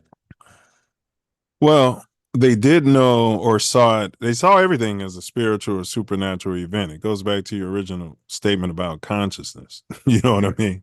Yeah. But the Mesopotamians, ancient Sumer, the Sumerians spoke of Lilitu, a night demon who preyed on sleepers, especially men. Later traditions evolved her into Lilith, who I'm sure you're familiar with that name, a figure feared for her nocturnal visits and oppressive presence. Sleep paralysis was seen as her grip of sign of spiritual vulnerability. And they say death comes like a thief in the night. So to your point, it could be a warning. It could definitely be, you know what I mean? What you were saying about like stroke and all that. It could definitely be like showing up a little early out there. Yeah. Yeah. Go get it checked out there. Out there. You better go get it checked out there. You can Can't stop it take you out now there. out there, but yeah. Europe, okay, and the old hag. I'm sure you've heard of the old hag. In medieval Europe, when they used to drink the same water that they bathed and pooped in, sleep paralysis was often blamed on witches or spirits. The term nightmare originally referred to Mara, a malicious entity that sat on a sleeper's chest. In Newfoundland, this became the old hag, a spectral woman who immobilized victims in their bed. It's a succubus, right? Yeah. Incubus, succubus, yeah. Yeah, we could just discard all of the ancients, right, and just call it myth. Well, that's, the idiocy and the dumbing down. That's what I call it. They call it advancement, and I call it a reversal. And see, I've always surrounded myself with cats. Even in the yard, I had a cat. And I feel like this is, I don't know, kept certain experiences away from me, bro. I feel that in my heart of hearts. But you haven't had the sleep paralysis, and you've been more of a dog person. But dogs probably do the same thing. They see stuff that you don't. Mm-hmm. They will identify it. Yeah, probably wake you up, and you probably wake up, before it would, you know what I mean? Like, what's this dog growling at and doing? Barking at something that you can't see. Uh-huh. You tell the dog, shut up, and the dog, and then go back to sleep, and then you go back to sleep, but he already ran the entity out. Like, I don't know. Asia and ghost oppression. In Japan, it's called kanashiban. Let me get an order of kanashiban. Can you put some ramen on there? You got some, got some ceviche to put on there too? No ceviche. No ceviche. You eat like that. You no change. Okay. All right, but it's called kanashiban, meaning bound in metal chains, bro, believed to be caused by vengeful spirits. In China, it's known as ghost pressing. And in Thailand, Phi Am, a spirit that sits on the chest of sleeping victims. These interpretations often involve rituals to ward off spirits. Okay. Let's go to the motherland. Africa and nocturnal warfare. Among the Yoruba in Nigeria, sleep paralysis is called Ogun Oru, or night warfare. It's believed to be spiritual combat, often involving a spirit spouse who disrupts sleep. Remedies include prayers, rituals, and protective charms. See that? See that? The only people who provided a remedy right there for you, and everybody rejects it. Right there for you.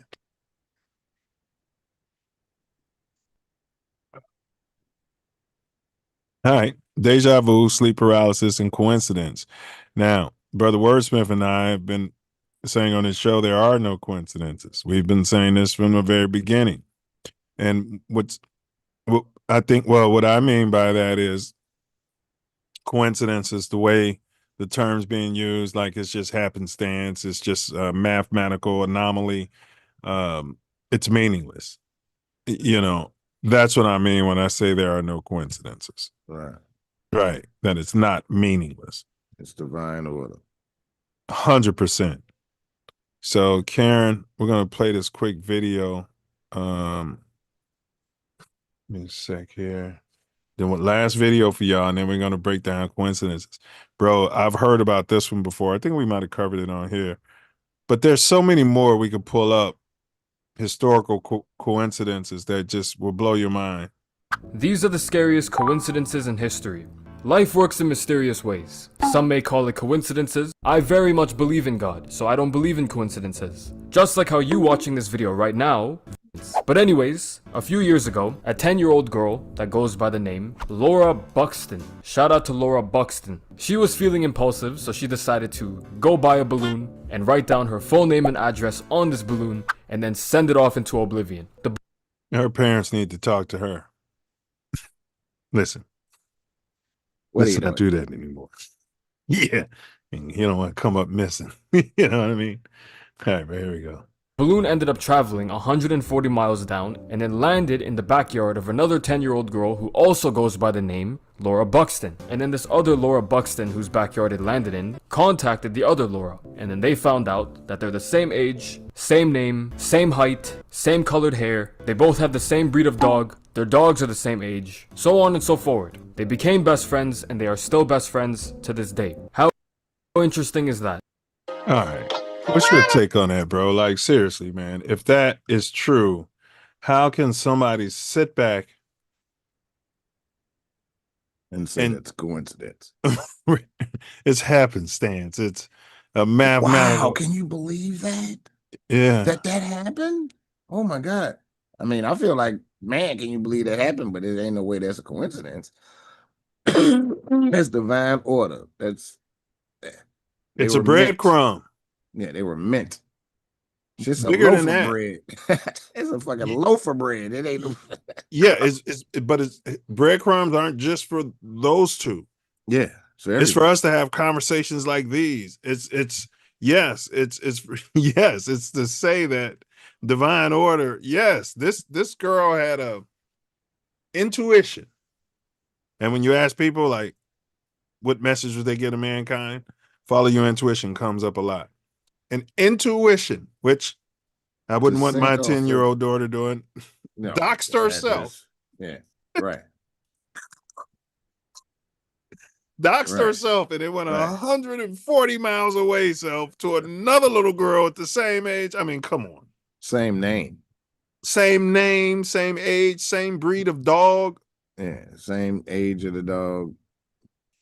It didn't land in her neighbor's house, and the neighbor said, "Wow, let me bring this over to the next door neighbor." It must be for Laura. Yeah, she must have sent it. Yeah, right. Landed in her backyard. Yeah, I mean, this matrix is something else. Almost anything is possible. So why do some coincidences feel too precise, such as the one we just showed, to be random, bro? Why do you think this is? It's not random. That was very specific for those two to get together. And that was planned before they came here, as far as I'm concerned. That was an alignment that they needed to do their task for this time coming here. They needed each other. Yeah. And it goes back to what you said about consciousness, the oneness of consciousness. So if it's a message for them, it's a message for all of us. Yeah. It's a breadcrumb for all of us, bro. That's a fractal. We're all fractals, so. Yeah. Because our brains are wired to seek patterns, especially ones that align with personal meaning, when events seem to mirror thoughts, dreams, or past experiences, it creates the illusion of intentionality, even if it's just a chance wearing the mask of destiny. That's your Western answer. Can coincidences be a sign of something beyond logic, bro?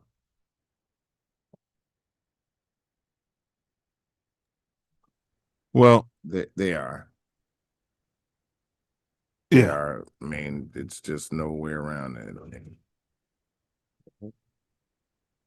Logic. It is beyond logic because that what happened with those girls, I mean, that's beyond logic. Oh, there's other examples. You can't explain that. I know. I'm just saying that's something you can't explain. You can't explain that she got a balloon, did that, and went precisely to somebody else's house with the same name, same age, and now they best friends. Defies logic. Yeah, there was an actor.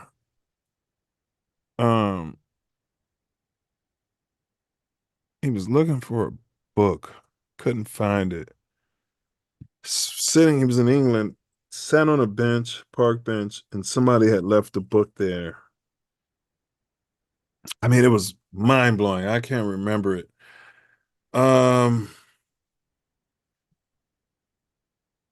He ended up later playing the role, and it was the actual book of like the author, and the author had lost. Yeah, it was Anthony Hopkins, bro. I think that was it. Yes, The Curious Coincidence of Anthony Hopkins. Let's play this real quick. Fair use. It's stuff like this that'll blow your mind, bro. He secured the role in the film, and then he went looking for a copy of the novel, The Girl from Petrovka, and it was written by a man called George Pfeiffer. And this was the 70s. He was In London, he couldn't find a copy of the book anywhere. He wanted it straight away rather than order it. And then later on, one afternoon, he's walking through London and he notices an abandoned book on a park bench. Now, of all the books in the entire world that this man could have found right when he needed it, well, what might that book have been? Yep, The Girl from Petrovka. Now, that would be a nice enough coincidence in itself.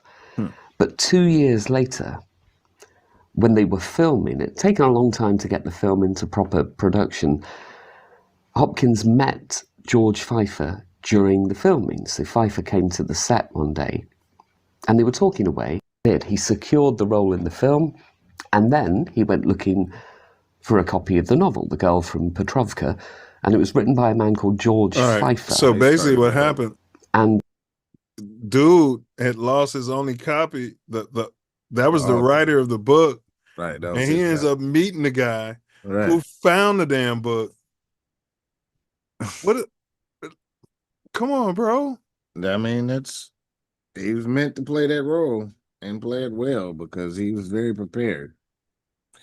I mean, it's truth that in this matrix, what you focus on happens. So, True. He was looking for that book. He was focused on it. You and I, at the Million Man March, went back to go pick up some blunts we had dropped, which we found.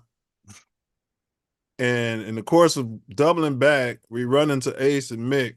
Yeah. And they were having trouble with some wayward boys and girls they had brought to witness the march. So they were leaving early. And we ended up with a hotel suite. Yeah.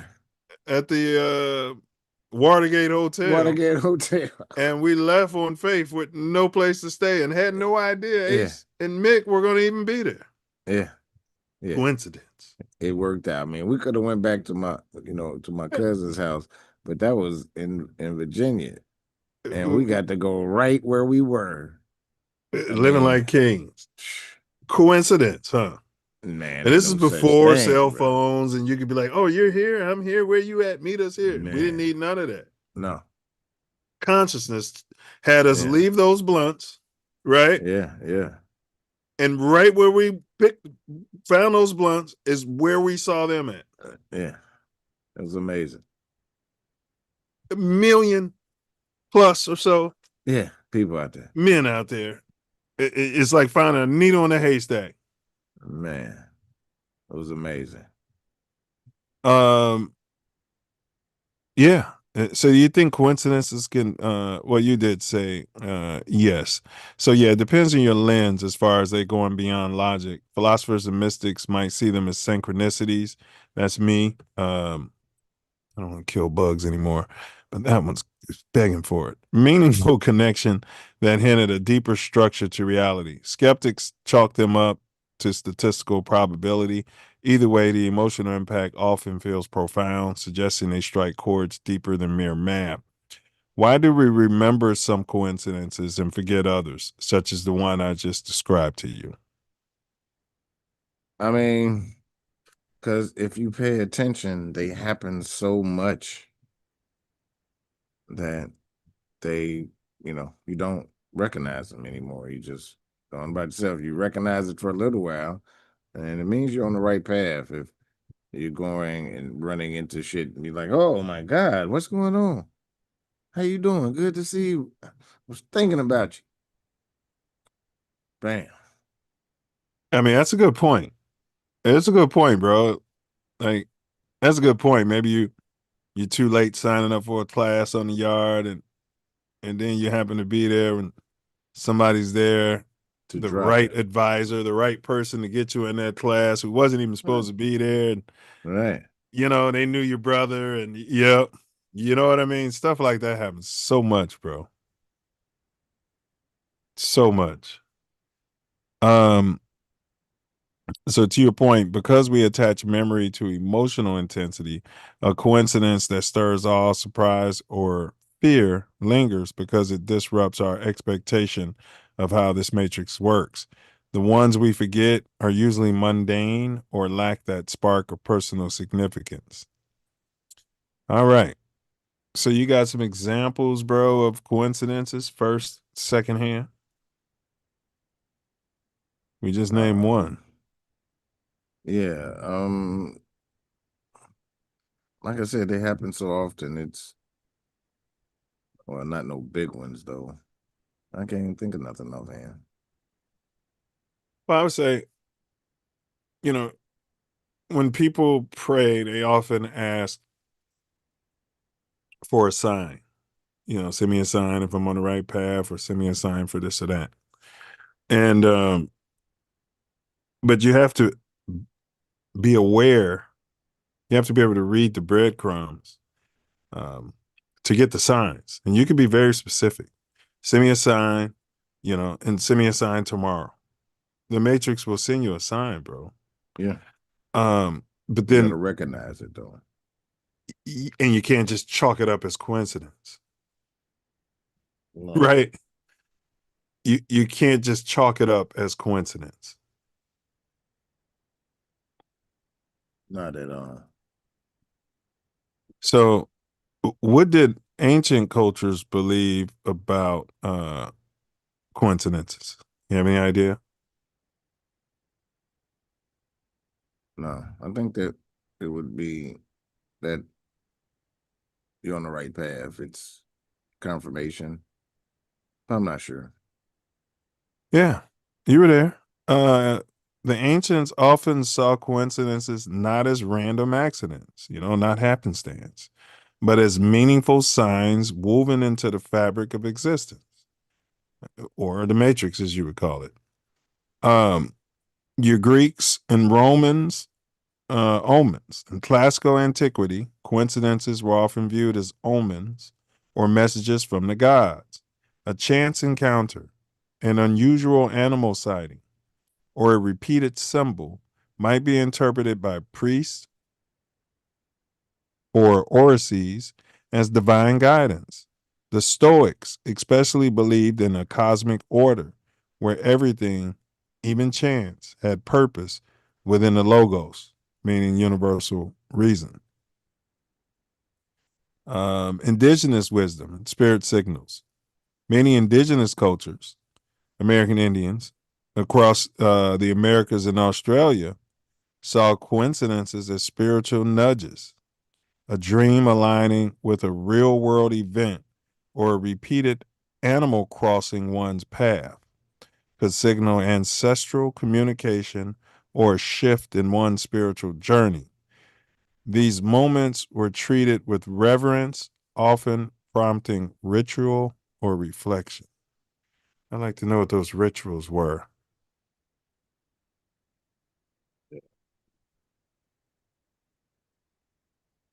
Because you have We had the certain animals. wacky tobacco out there, mixed with the tobacco, mixed with the spliffs, other herbs and stuff. Man, yeah, that's why tobacco didn't kill us. Yeah. Well, yeah. It was used different. Completely different, and then add all this other crap into it. All those chemicals. Yeah, to kill you. Soak it in all them chemicals. It'll kill you. Yeah, because you'll have like raccoons or cats just start crossing your path, bro. Or you're in the Midwest, you might be like, man, I got a lot of deer cross my path, and then not just deer, it'll be the buck. You know what I mean? Like, that's the fourth buck I saw this week. And you don't see bucks like that, and they don't cross your path like that. Shit, I had a deer cross my path Friday. I'm driving back road, going to deliver. And man, I mean, it just popped out there. I took my foot off the gas. You know what I mean? It didn't stop and look or whatever. But it was like 1 or 2 p.m. You don't even usually see them out at that part of the day. And it was hot. Was it a buck or a doe? It was as far as I could tell, it was a doe. It didn't have any antlers, and it was young. It was really young. Wow. Yeah. Last time I remember some deer crossing No, it had happened since then too. I think that's like the third time I've ever. You remember when we were going to Indianapolis for Was that for Centennial? It wasn't for Centennial. Nope. It was for the meetings. Like provincials? It was provincials, yeah.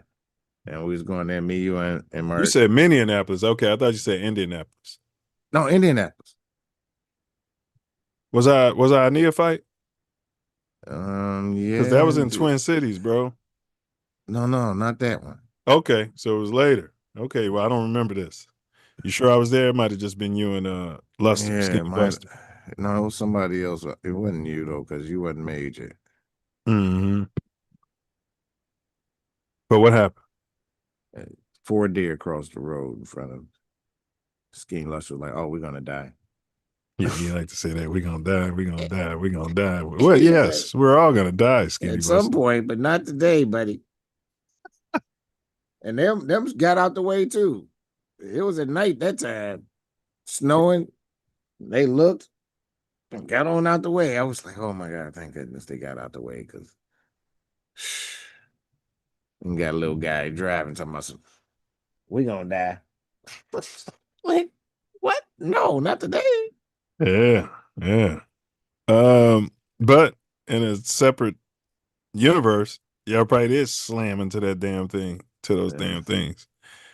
You know, at the crossroads. Definitely wasn't this one. Middle Eastern and Mesopotamian portents. In ancient Mesopotamia, coincidences were cataloged in omen texts, massive compendiums used by diviners to interpret signs.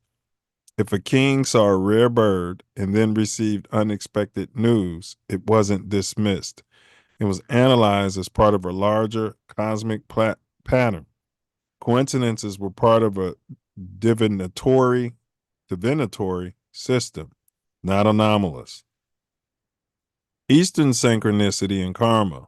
In Hindu and Buddhist traditions, what we call coincidence might be seen as karma unfolding, the result of past actions rippling into the present.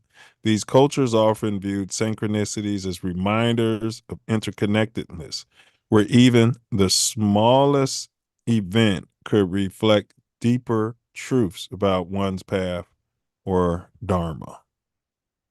Like the butterfly effect, huh? Yeah. Small things can affect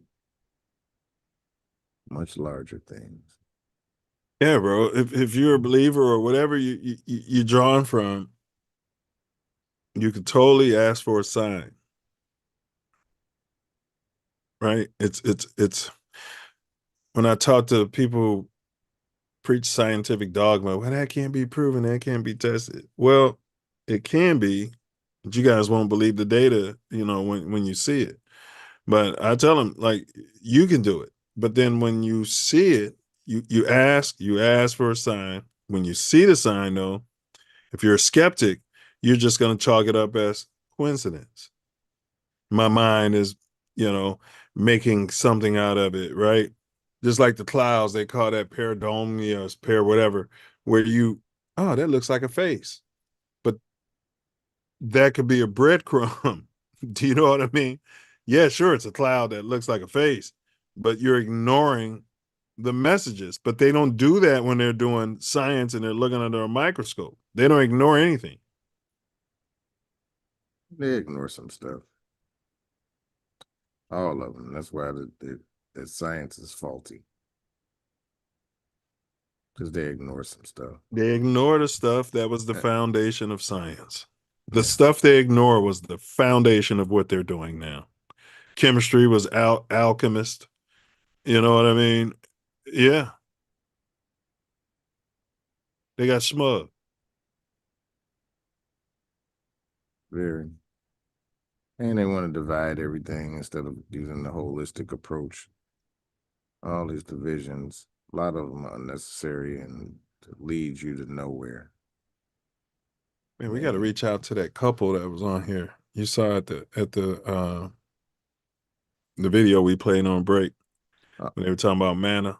Yeah, I've seen him. Every time I see him, I tell him we need to get back Yeah, on. yeah. At first, he was like, "Yeah, I'm ready, and then you contact him, and no, he ain't ready. And then I seen him about a month ago, might have been 2 months. Yeah. And the Pete's, I'm like, "Yo, he had you back on the show, man. It's time. Come on." Yeah. Yeah, bro, we gonna hit you, and I'm gonna hit you. Yeah, because we can tell him we can do a different format. Like, he can just speak on what he's speaking on, and then, we can throw questions at him based upon what he's speaking on. You know what I mean? I don't think I have his number in my phone. I'm pretty sure I probably have it. Yeah, because you lost your phone or something since then. The screen went dead, and then I couldn't properly transfer all of the information. So when I did it the back end way, it didn't transfer all of my. I think I was saving my contacts to the phone as opposed to my cloud. So I lost a lot of numbers. And I didn't know I didn't have his number when I saw him. Right, because you could have got it, yeah. Right. But I'm pretty sure I got it. Yeah. Are moments of deja vu, sleep paralysis, and eerie coincidence just neurological quirks, or are they the mind's way of shaking us out of autopilot to recognize something profound beneath routine reality or the illusion?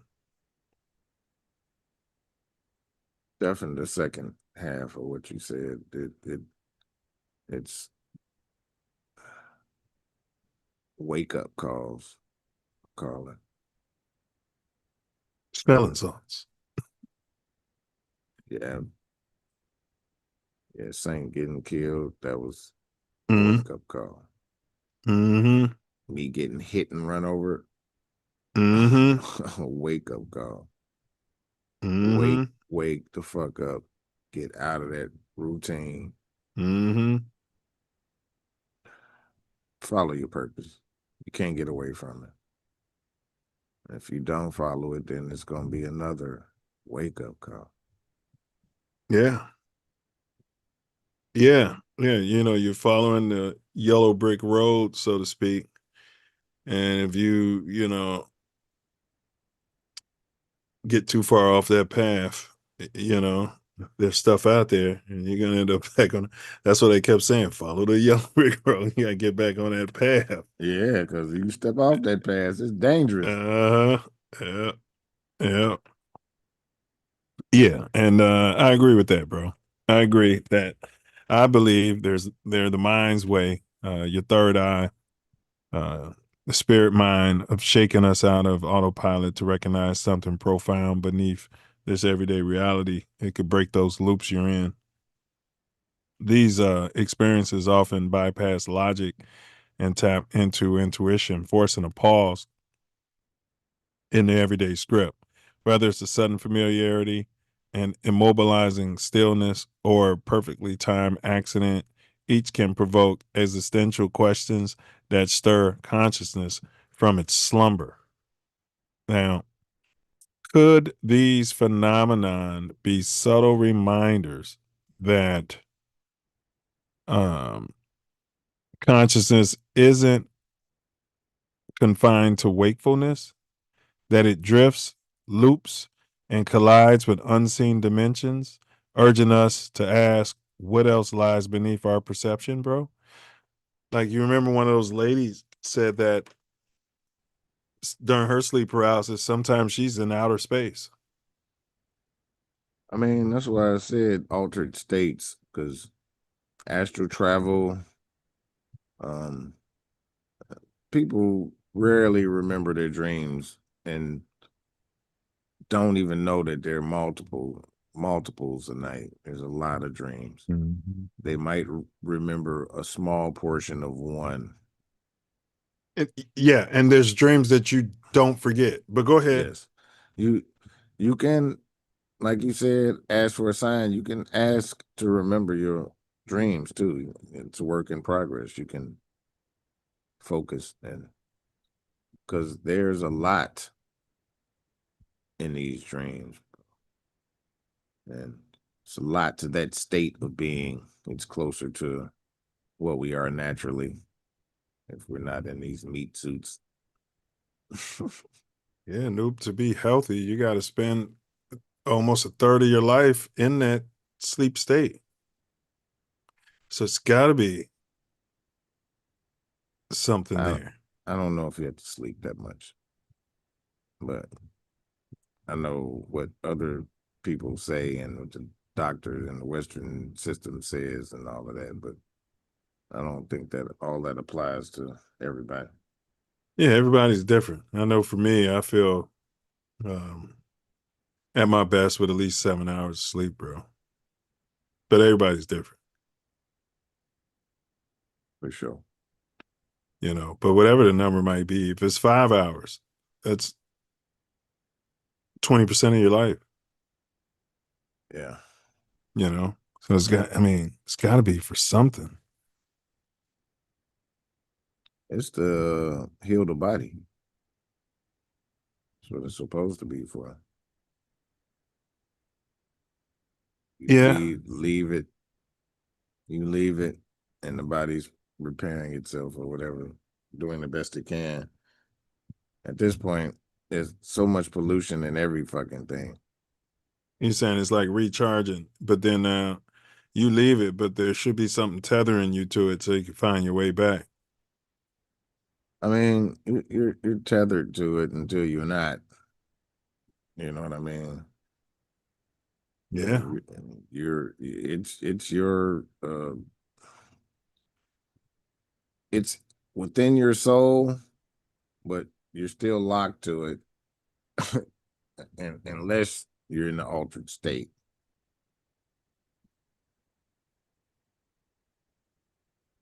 And then when you come out of the altered state, you're right back to it.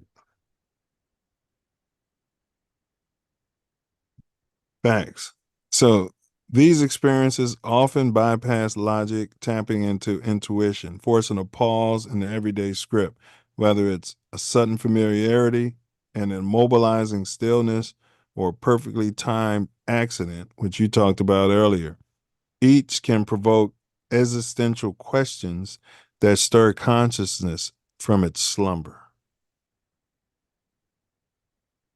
Could these phenomena be subtle reminders that consciousness isn't confined to wakefulness, that it drifts, loops, I think we covered this, with unseen dimensions? Urgent to ask, what else? Yeah, we did cover that. All right. When linear time blurs or the body disconnects from control, it can feel like reality briefly glitches. In those moments, awareness may heighten, not despite the disturbance, but because of it. The jolt isn't the threat, it's the invitation. Wow. Right? Something like sleep paralysis should, if it made you, right, it should make you do some soul searching. Everything should, actually. Every new experience, every repeated experience, you are here to master yourself, in my opinion. Yeah. What I've been told and what I'm working on. Yeah. When coincidences start stacking and the timing feels too perfect, do you dismiss them or lean in as if reality is whispering clues? I mean, you got to lean in. Yeah, why not? I mean, how could you run away from it? Well, I guess some people that are religified can run away from it. Or science-fied. Says not of God. That's a religion. Right. Run away from it. Science is a religion. Yeah. Yeah. Yeah. So what's the wildest coincidence that made you stop and wonder, is something trying to get my attention? We was also at the Million Man March, and we saw Tupac. You was like, "That's Tupac." Yeah, that's Pac. He's walking right past us. Yeah, Had the I was like- bandana on, had the blunt in his ear. You know what I'm I saying? thought he was in jail. I said, that does look like a little bitty Pac. That Yeah. motherfucker looked back like, Didn't he? nigga, He had a little he looked smirk on back. his face. Yeah. It wasn't a good look at me. He might have smirked at you because you knew who he was, but he didn't like my little Pac comment. Oh yeah. I got what you're saying. Okay, yeah. He was all alone too, bro. He was walking up. Man, just got out. We ain't know nothing about that. That was. And he got out of Rikers, so it'd have been easy for him to get right over to DC. I mean, yeah, he had just got out too. I mean, it was signed a brick with Death Row to get out. Well, Death Row paid for him to get out, but he signed with the other. It was he signed on a napkin. He was never signed to Suge. He was signed to the label. That was over Death Row. Yeah. Yeah. But Suge did pay his legal bail, got him fees out. And all that. Yeah. And bailed and got him out. Yeah. He's just walking by himself. And he's still he would have kicked it with us too, bro. Because we had the room at the man. Yeah, he'd have kicked it with us. Yeah, you remember that? We had our Timbos on, bro. I was like, and the funny thing about it, I'm like, man, if it was anybody but you, I wouldn't have listened. I'm like, yeah, Tori be right about this kind of stuff. But there was the kill when you was like, yeah, you said he's locked up. That was the thing. You said you like Pac's in jail. That was the thing. Yeah. Then we get back on the block and they like, and find out no, he got out. We're like, what? Oh shit, that was Pac. But you said it right off. You called it. You know, right off. I don't know what made me say that was Pac though. When he was in jail though, I don't know what would have made me say it. You looked at him and it was him. I said, damn. I said little bitty Tupac too. I said he does look like a little bitty Tupac. That's what you said. But he's locked up. I think that's what I see. Yeah, that was the thing. Yeah.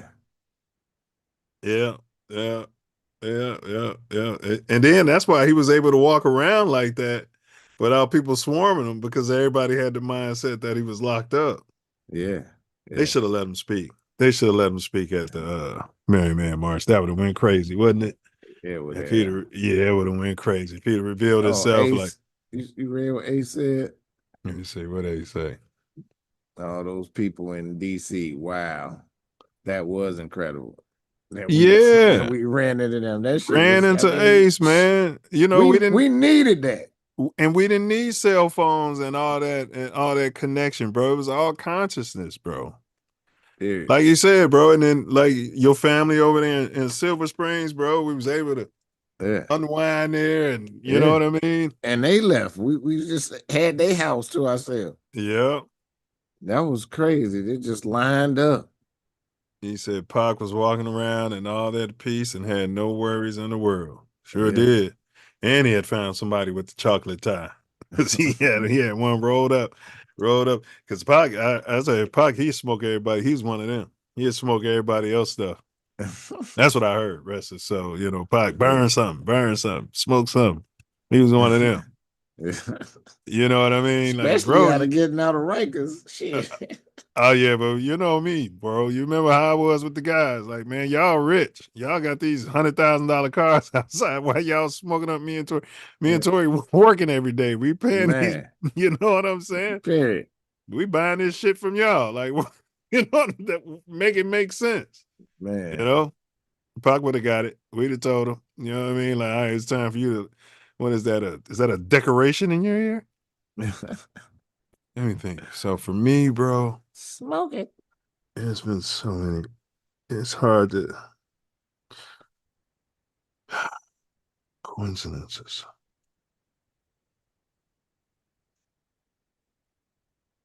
It's been so many. But according to Guru Gumta, I can only consider 2%. No, I'm not rolling with that.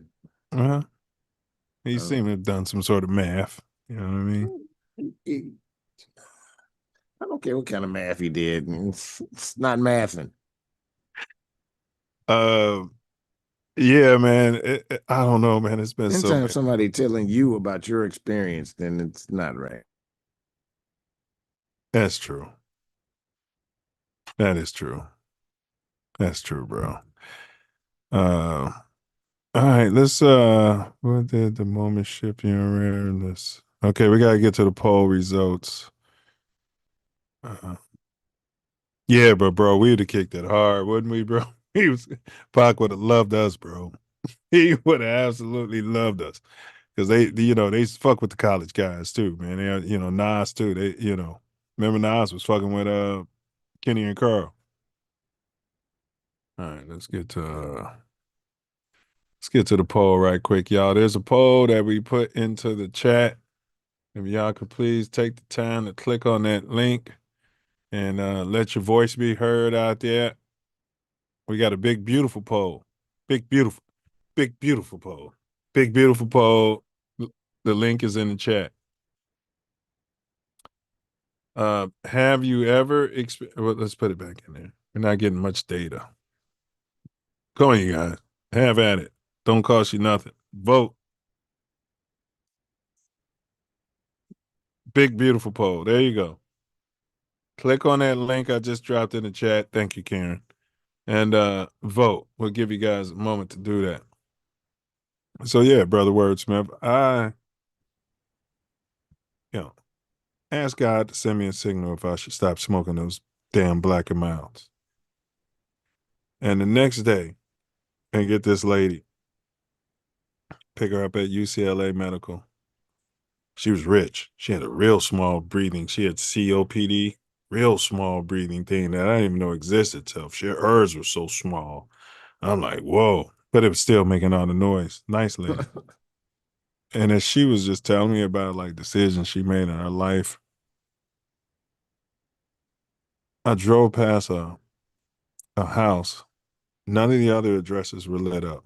Now I just asked for a sign that morning.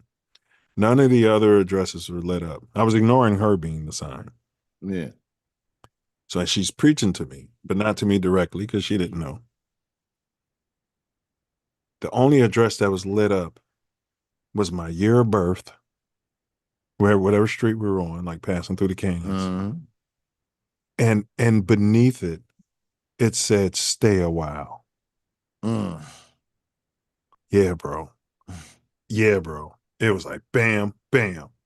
So let her out. Had a piece of one left. Smoked that. Ain't smoked since.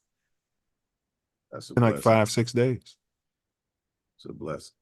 You know what I mean? Yeah, bro. That's what I'm saying, bro. Like, this stuff is real, bro. Like, you just gotta, you gotta tune into it.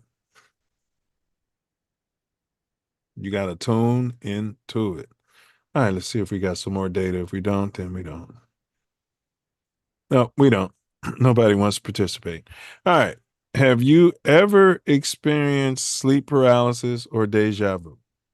All right. 0% has said neither. Karen, can you change the view here? Thank you, Karen. 0% has said neither. Your other option is both, meaning you've experienced both. 0% of the respondents so far has said both. Sleep paralysis only. 0% of our viewers has said sleep paralysis only. 100% so far the respondents, that we're going to need more data, have said deja vu only there, Phil. Yeah, well, I mean. Yeah. Data is what the data is. Guess I don't have to ask you what you voted. No, you don't.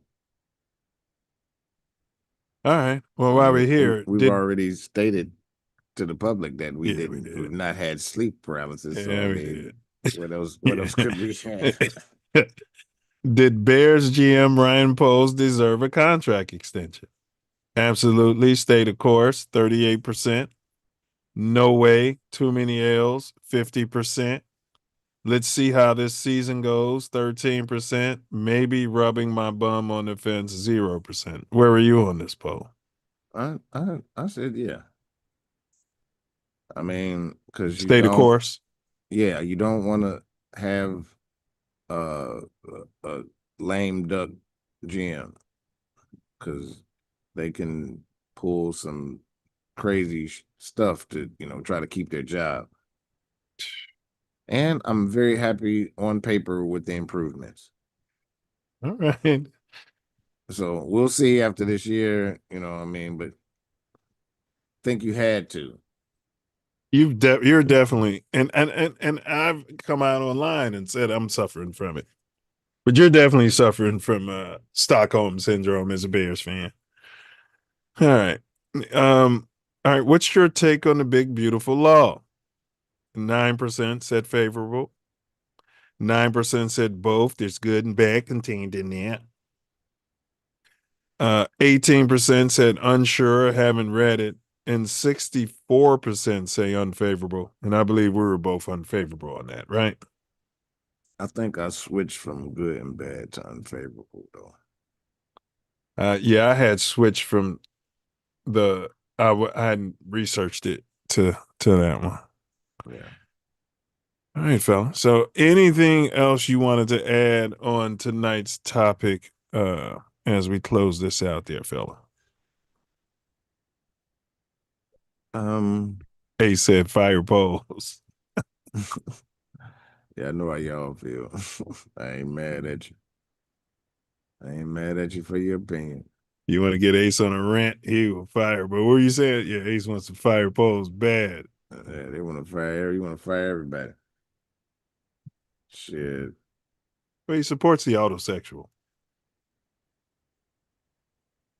Then why do you want to fire Poles? He's great improvement. Should have been better already. Yeah. But we'll see. I mean, but you guys agree on supporting the, I'm rubbing my bum on the fence on this son of a bitch. The only reason I'm not off of him because he beat the Packers, and that's the only reason why he beat Green Bay, and he was happy, and he was, you know what I mean? It means something to him. He beat him twice, motherfucking block field goal. Yeah, right. Says that. I'm just saying he made That's true. specifically made That's plays true. That's to get true. them where they at. They should have won a few. The game a few means games. something to him. I can tell, and especially down the stretch. Oh my God! You're right. He cares about Bears fans. Yeah, I mean, if we didn't have Dennis Rodman as a model, then it'd probably be a lot more outrage out of me. Well, he did say he'd kill a Bear fan and win a Super Bowl. So, but it was like in jest, kind of. But did you have anything else to add on this, bro? Or you're saving it for your. Yeah, I didn't. He said what? Yeah, somebody asked me the question. Win 10 Super Bowls, I think it was like that. But you sacrifice a Bear fan, and he said win 10 Super Bowls. So yeah, he's a Luma booty all the way. And you know what I mean? If they hadn't arrested Diddy and shut down his things, I wouldn't have been surprised if he was there lathered up in baby oil in the room by himself. You know what I mean? Filming selfies all night. But that's his business, not mine. All right. He put it out there, though. He puts it out there. Goes back to the Dennis Rodman thing. Yeah, but nobody cared about D-Rod. D-Rod wasn't your point guard. He wasn't your Michael Jordan. D-Rod was an ancillary, but he wasn't driving the. I don't think he wasn't driving the. He was a key cog, but he wasn't driving that thing. Regardless, he was a key component. Oh, we needed him. Yeah, he was a key component. So shit is. No, he wasn't. You're right though. If they had internet like that, yeah, D-Rod would, yeah. You're mad. So Pip too. Pip would have been a problem on the internet too. He would have been a problem. Yeah, Mike would have been one too. Shit. Mike would have been trolling motherfuckers. Like, man, I put up 50 on you tomorrow, and I got 100 on it. You know, Mike. All right. All right, y'all. So we covered deja vu, sleep paralysis, and coincidences, smelling salts, breadcrumbs for consciousness. The views expressed in today's pod are those of the host and guests and are not necessarily reflective of TATN, any sponsors, or any affiliates. Caleb beat FGB, not Poles. Yeah, but Poles brought him in, Ace. You know what I mean? Poles didn't talk to any other quarterback and brought this guy in. So you got to give him credit for that, right, Self? Yeah, I mean, Yeah. and he brought in some motherfuckers that should make a fucking difference this year. He brought in Ben Johnson, you know? Yeah. Yeah. Man. You got, you know? You know what I And mean? some goddamn 3 offensive linemen. Yeah, but he's not getting credit for that.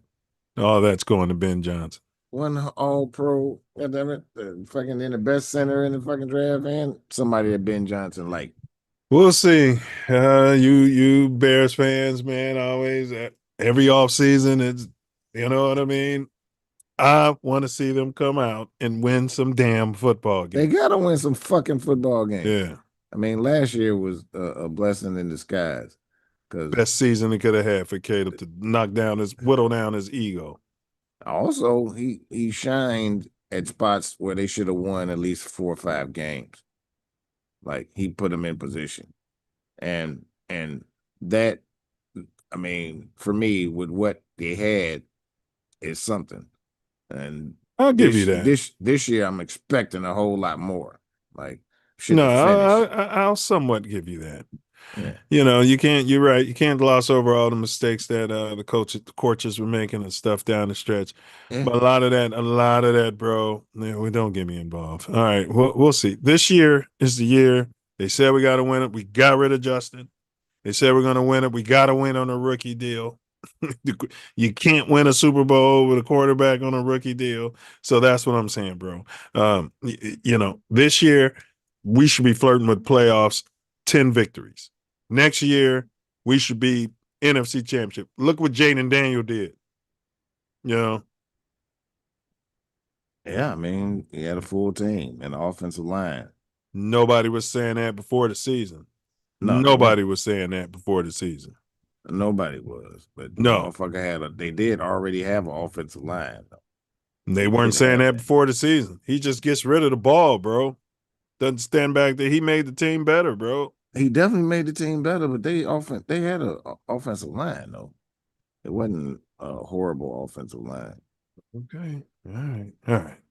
And just like that, they had everything better. Shit, the head coach was better. The motherfucking trainer was better. Everybody involved was fucking better. Because that Eberflus was a fucking. I mean, that's a fireable moment for Poles. Yeah. He should have fired that motherfucker the year before, and brought in a new regime to come in right with the goddamn rookie quarterback. Then had this fucking piece of all right. And just like that, we've surfaced from the swirling depths of deja vu. Not the nightclub that was over there on Halsted. I believe that's where it was, out there in the hundreds. Sleep paralysis and cosmic coinkydink. These aren't just passing curiosities, they're signposts. Fragments of a deeper reality nudging us to wake up and question what we assume is solid ground. Whether it's the weight of invisible memory, the hush of immobilized consciousness, or perfect alignment of events, each leaves a residue that demands reflection. Today's exploration wasn't about solving mysteries. It was about honoring them, because maybe the real power of these experiences lies in the ambiguity, their ability to stir something wordless in us, to break the fourth wall of daily life and whisper, pay attention. When logic fails, wonder begins. What we call strange might actually be familiar, just dressed in a form our conscious minds haven't decoded yet. And maybe coincidences aren't random. Maybe deja vu isn't a glitch. Maybe sleep paralysis isn't just neurological static or white noise. Maybe it's all theater. Maybe the world's a stage and we're catching a glimpse of the backstage. So keep tuning into those moments that don't fit neatly into the grid. They may be fleeting, but they're profound because in the flicker between the known and the felt, you're not losing your grip, you're gaining a glimpse. Until next time, stay curious, stay conscious, and don't ignore the whisper. Thanks for listening. Be informed, be aware, be engaged, and most importantly, be true to self. Also, love yourself and everyone around you deeply. Remember, ask not what the copper colored culture can do for you, but what you could do for the copper colored culture. Silence is violence, and continue to question everything. The Self Love Show ain't Kansas, Toto. Peer down those rabbit holes. Do your own research, but use caution and discernment because sometimes when you stare into the abyss, well, the abyss stares right back into you. Peace, self love, honor, and respect. All righty. So we had a riddle, and Brother Wordsmith, we will accept your answer because I don't know why it wasn't the answer, but I'll tell you the answer ChatGTP gave. I arrive without warning, familiar though new. In dreams, I may bind you, unable to move. I echo a moment you swear you've seen twice, yet vanish when questioned as vapor from ice. What am I? Brother Wordsmith? I put deja vu, sleep paralysis, coincidences. Yeah. And I'll roll with that. But they wanted subconscious. Do you see how that fits as a Riddler? I mean, I do. It, but all these other things fit. Right? Seems like it would have been a perfect key. But they wrote Right. with subconscious and they had some other damn word. I'm like, what the hell? Let's see if I can find it. Find who's U.S. president. All right. Let's see if I can find this. Something. Bears GM Ryan's pose. Was that today? Yeah, they re-signed your boy. I guess you happy about it, huh? I'm not happy per se, but I just don't think you should have a lame duck. Well, they had him on a contract for another 2 years. They extended him. They extended him along with the rookie contract. They could have stayed with it for 2 years. Yeah, I think he's gonna be. They could have stayed with it for the year. Well, they got a whipping boy.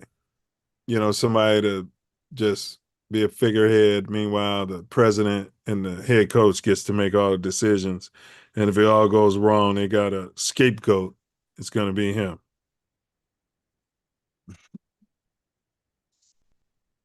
Yeah. That question is judgment. He went out there and married somebody outside of the culture. And that's his own choice. And I know you don't care about that. But right there and there, he went out there and did his thing. All right, let's see. Well, I'm not going to find it until the end of the show. All right, Chris. He probably won't be in that situation if he hadn't. And bro, they didn't even they never tell the deals of the terms of his contract, but they told the terms of the coach. So the answer that ChatGTP wanted was the unseen stirring, or more plainly, the subconscious. Now, how the hell are you supposed to come up with that?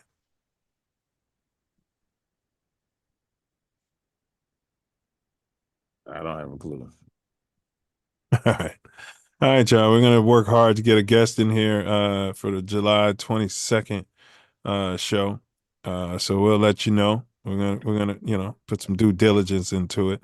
And on Sunday, we're discussing Spolly tricks on Mouthpiece Included. It's an open panel. It's a fusion of spots, politics, and you can pull up, click on the link, and you can simply what self. You better make sure you don't forget your mouthpiece. That's Don't for sure. forget your mouthpiece. Yeah. You can get left all wet. That's right. And trolls get holes. So all day long. But this is a non-debate format, but yeah. You fuck around and find out on. Oh yeah. Try to be respectful, people. That's how we, on TATN, that's what we tell you. Just try to be respectful. You know what I mean? It's better for everybody. This brings me to my personal favorite part of the whole shebang. And that's Wordsmith's final words out there.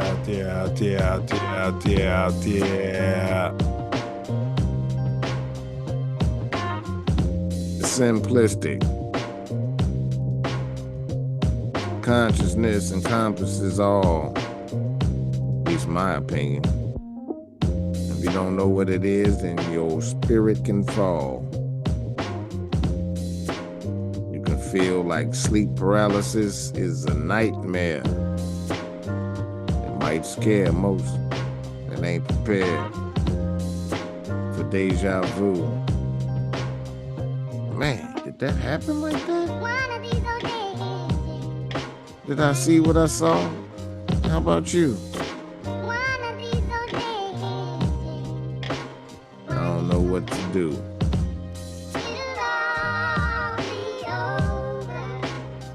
Man.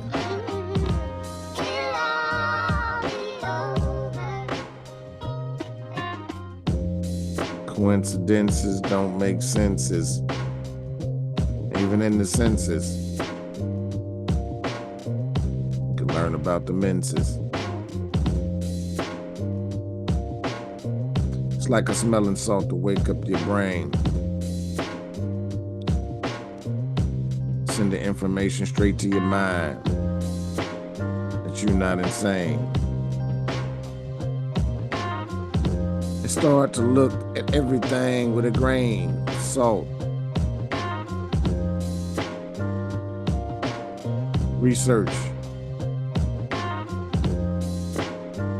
Not always your fault. She was taught lessons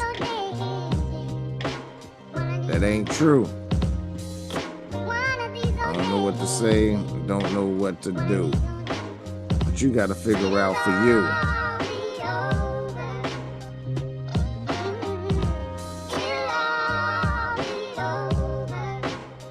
Man, this is deja vu. Been here before. I've done this thing. That's why I grab hold of the reins, go insane. It's a coincidence. Love y'all. Words. Words. This guy said I said he should have been fired after Jalen Carter. When he got Rome on Doomsday and moved down and picked up Marty Booker, or whatever his name is. Austin Booker. Yeah, and look at Jalen Carter. That's when I wanted him out of there, but nobody listened to me then, and now everybody wants to fire him. You know what I mean? I was adamant on draft day, Self. You remember I was adamant. Yeah, he was pissed. Yep. They got an offensive lineman. They didn't get a Doomsday. Yeah, but you're right. They got right. You're right. Yeah. They got right. Well, who do we? Oh, you're right. You're right. We got right. And yeah, he ain't made the Pro Bowl yet, but he's been decent. He's been okay. Just a lot of penalties. He's been one of the best linemen they had. he ain't been no Jalen Carter. No, Jalen Carter's been. He was the best lineman the Bears had. Not no, I hear you. A top player in the league. Right. You know what I'm saying? And this is Eberflus is supposed to be the crown of his system. Yeah, he would have ruined him. He would have ruined him. You can't ruin that dog. That was the same mentality that they had up in our GM. You know, we don't have nobody who can. Bullshit. A dog is a dog is a dog. That's like saying somebody gonna ruin Deion Sanders or ruin Walter Payton. He's a dog, bro. You can't ruin him. That's what makes him a dog. They couldn't have ruined Michael Jordan. He was a dog, bro. You couldn't have ruined Jerry Rice. You know? You can't. All right, let's get this going. In my opinion. A lot of dogs have been ruined. Do you think you were the one? And they weren't dogs. You know what that means? It's Latin. Means know thyself.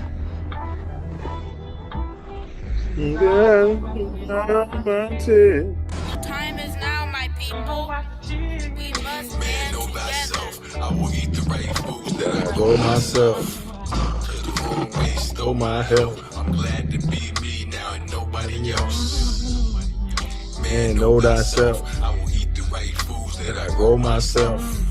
Cause the wrong way stole On my health. I'm glad to be me now and nobody else. Yo, Bullets. in the code, all the scriptures, potions and elixirs. Come on, Karen. Bullets. A boomerang. Stand your ground. Murder is suicide. Yeah, well, an eye for an eye. Silence is violence. See something, say something. You want to be a slave? Vibrate greed. Ego. Fear. That's how they make you a slave. You end up in prison. Okay. I know for sure, charity plus humility times love is freedom. That's how you get out. Do not answer questions.